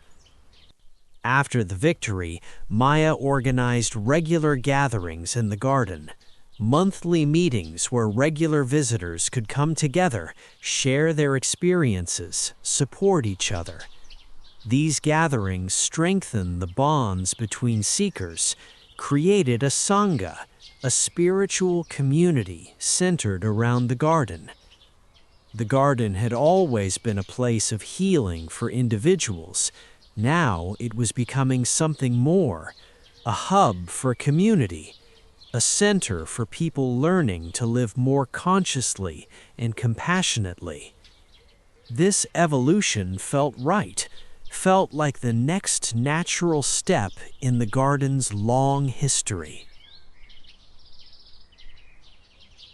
As Maya's reputation as keeper grew, people began coming to her not just for personal healing, but for teaching.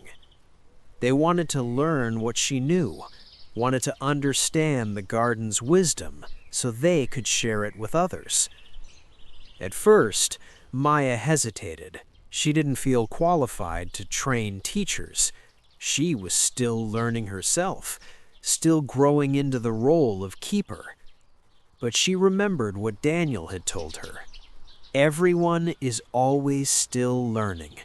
Wisdom isn't about knowing everything. It's about being willing to learn, to listen, to stay humble. So Maya began offering apprenticeships. She would accept a few students at a time, people who showed genuine commitment and the right qualities: humility, patience, presence, love for nature. They would come to the garden for extended periods, living in guest quarters Maya had built near the cottage, learning through immersion. The apprentices learned by doing. They worked in the gardens, maintained the paths, welcomed visitors, sat in meditation, studied the plants. Maya taught them everything she knew, just as Eleanor had taught Daniel, just as Daniel had taught Maya. The lineage of wisdom continued, passed from generation to generation. Some apprentices stayed for months, some for years.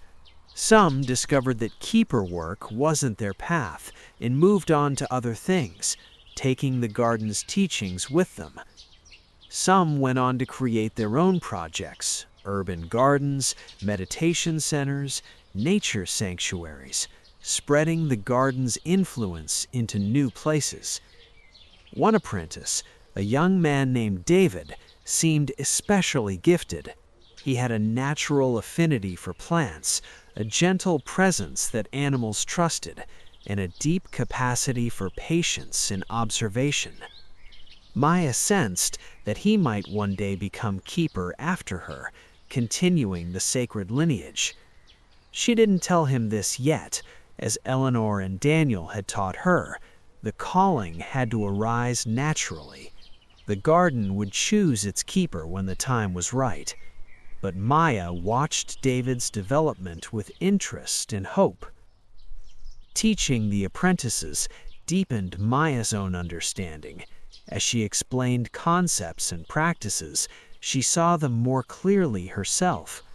As she watched students struggle with lessons, she remembered her own struggles and developed more compassion. As she witnessed transformations in her students, she was reminded of the garden's incredible power to heal and awaken. The apprenticeship program brought new energy to the garden. Young people with their passion and questions, their fresh perspectives and innovative ideas. Maya learned to balance tradition with evolution, to honor what had been passed down, while also allowing natural growth and change. One day, David asked Maya, "Why is this place so special? What makes the garden different from other gardens, other nature areas?" Maya thought carefully before answering.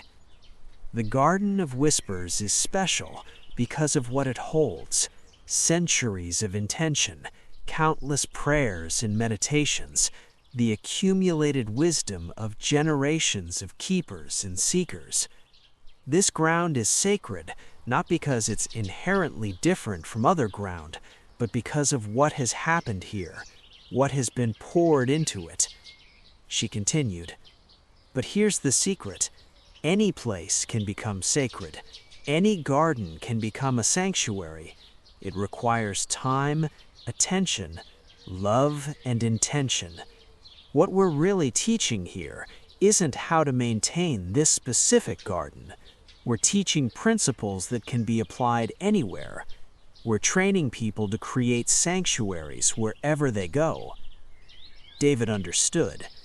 "So we're not just keepers of this garden, we're keepers of the knowledge of how to create sanctuary." "Exactly," Maya said.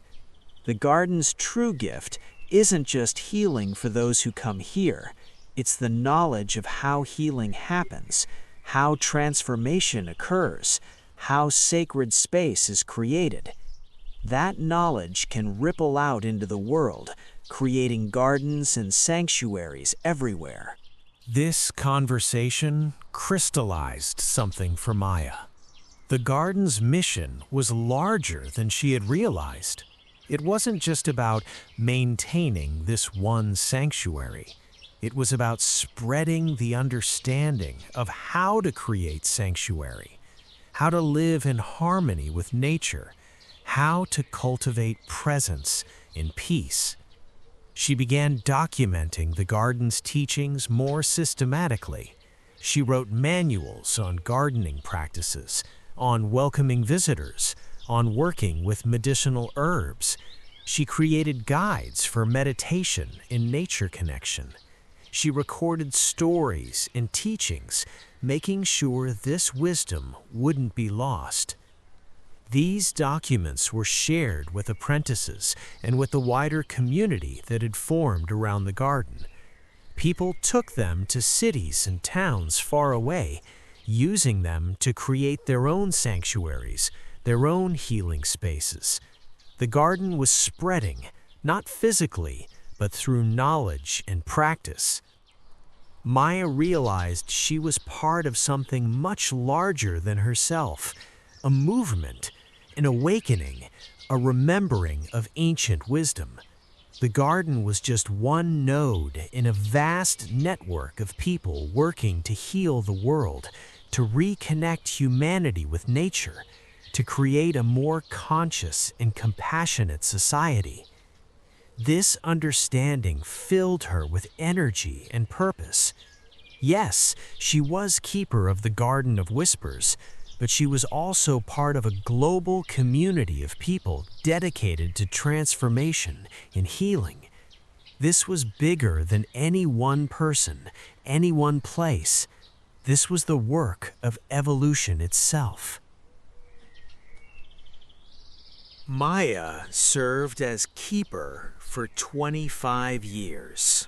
In that time, she had welcomed thousands of visitors, trained dozens of apprentices, created a thriving community around the garden.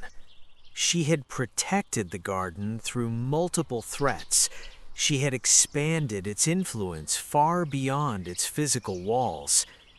Now she was in her 60s, feeling her own age, thinking about succession. David, her first apprentice all those years ago, had returned to the garden after years of running his own project, an urban forest garden that brought nature and food production into the city. He had learned so much, grown so much. He was ready. Maya knew it was time to pass the role of keeper to him. The garden had told her, through dreams, through intuitions, through the gentle whisper of wind in leaves. David was the chosen one, the next in the sacred lineage. On a spring morning, exactly 25 years after she had become keeper, Maya invited David to walk with her to the heart tree. He came willingly, though he sensed something important was about to happen. They sat against the massive trunk, and Maya began to speak. "David, do you remember when you first came to this garden? You were 23, lost and seeking, not sure what you wanted from life." "I remember," David said. "This place saved me. You saved me." "The garden saved you," Maya corrected gently. "I was just its servant, helping it do its work. And now the garden has another task for you, if you're willing to accept it." She looked at him with warm eyes. "David, I'm asking you to be the next keeper, to take my place, to serve the garden, to continue this sacred work. The garden has chosen you. Will you accept?" David's eyes widened. He had hoped for this, dreamed of it, but never quite believed it would happen. "Yes," he said without hesitation. "Yes, I will. I'm honored. I'm ready." Maya smiled. "Good. You've been training for this your whole adult life, even when you didn't realize it. Everything you've learned, everything you've experienced, it was all preparation." Over the following months, Maya trained David in the specific responsibilities of keeper. There were practical things, managing the cottage, coordinating with the community, handling the garden's legal protections. But more importantly, there were spiritual things, maintaining the sacred intention of the space, being attuned to the garden's needs, serving as a vessel for its wisdom. David learned quickly. He had the right qualities: humility, dedication, presence, love. Maya felt confident in her choice. The garden would be well cared for. As autumn arrived, Maya began to feel her own mortality more clearly. She wasn't sick, just tired. Her body was telling her that her season as keeper was ending. She accepted this peacefully, as Daniel and Eleanor had before her. She spent her days saying goodbye to favorite places in the garden.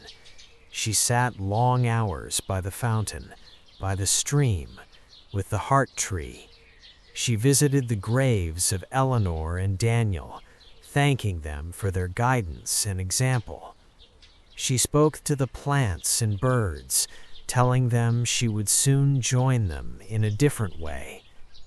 The community organized a celebration of Maya's 25 years of service. People came from far and wide, former apprentices, regular visitors, people whose lives had been changed by her teachings. They gathered in the meadow, sharing stories and gratitude, honoring her work. Maya stood before them, overwhelmed with love and appreciation. "Thank you," she said simply. "Thank you for allowing me to serve. Thank you for supporting the garden. Thank you for carrying its teachings into the world. The real work was always yours, taking what you learned here and living it, sharing it, being it. You are all keepers in your own way." That night, Maya slept deeply and dreamed of the garden. In her dream, she walked its paths, but everything was more vivid, more alive. The flowers glowed, the trees sang, the fountain spoke in a language she understood perfectly. She saw Eleanor and Daniel, young and radiant, welcoming her with open arms. "Not yet," they said, smiling, "but soon. We're waiting. We're here." Maya felt peaceful and ready. Her time was close. She called David to her. "I'm going to die soon," she said matter-of-factly. "I can feel it. Don't be sad. I've lived exactly the life I was meant to live. I die fulfilled and grateful." She took David's hands. "You're the keeper now, fully. Trust yourself. Trust the garden. Everything you need, you have. Serve well. Train your own successor when the time comes. Keep the cycle going." "I will," David promised, tears in his eyes. "Thank you for everything. I'll honor your legacy." "Honor the garden's legacy," Maya corrected. "I'm just one keeper in a long line. The garden is what matters. Serve it well." 3 days later, on a peaceful autumn evening, Maya died. She was sitting in the meadow, watching the sunset, when her heart simply stopped. David found her there, a small smile on her face, looking completely at peace. He buried her next to Eleanor and Daniel, completing the row of keepers beneath the heart tree. He planted wildflower seeds on her grave, knowing they would bloom in spring, celebrating her life and continuing presence. The Garden of Whispers had a new keeper. David would serve, would train apprentices, would eventually pass the role to the next chosen one. The cycle would continue as it had for centuries, as it would for centuries to come. And Maya's spirit joined Eleanor's and Daniel's and all the keepers before them, becoming part of the garden's magic, part of its whispered wisdom, part of its eternal healing presence. Time moved on. Decades passed, then centuries. The world changed dramatically. Technologies advanced, cities grew and sometimes shrank. Civilizations rose and fell. But through it all, the Garden of Whispers endured. It passed through many keepers. After David came Sarah, then Marcus, then others whose names were recorded in the cottage's ancient ledger. Each keeper served for their time, learned what they needed to learn, taught what they needed to teach, then passed the role to the next chosen one. The garden itself changed only minimally. Trees grew taller, some fell and were replaced by new growth. Paths shifted slightly, new species arrived, old ones departed. But the essential character remained, a sanctuary of peace, a place of healing, a teacher of wisdom. The gate continued to reveal itself to those who needed it. Regardless of what was happening in the world outside, regardless of technological advancement or social change, people still got lost, people still suffered, people still needed sanctuary, and the garden continued to call them home. What made the garden special wasn't that it was unchanging, it was that it embodied eternal principles, the healing power of nature, the importance of presence, the value of simplicity, the necessity of rest and renewal. These principles were timeless. They mattered as much in the future as they had in the past. The teachings that began with ancient monks were preserved by Eleanor, deepened by Daniel, expanded by Maya, and continued by David and all who came after. These teachings spread throughout the world. Garden sanctuaries appeared in cities everywhere, meditation centers, urban farms, healing retreats, all inspired by or directly connected to the Garden of Whispers. The garden had become more than a physical place. It was an idea, a practice, a way of being. People spoke of living like the garden, meaning living with presence, patience, natural rhythm, and openness to transformation. Somewhere in this eternal flow, the specific stories of individual keepers became less important than the continuous story of the garden itself. Eleanor, Daniel, Maya, David, they were threads in a tapestry so vast it couldn't be seen from any one perspective. But their influences continued. Every person who found peace in the garden carried a bit of Eleanor's welcoming warmth. Every person who learned to listen to nature echoed Daniel's patient observation. Every person who built community around healing reflected Maya's vision. Every person who planted a garden in a city remembered David's urban forest. The keepers were gone, but not gone. They were there in every flower, every breeze, every moment of peace found in the garden. They were the whispers, gentle voices on the wind, offering guidance, encouragement, wisdom to anyone who would listen.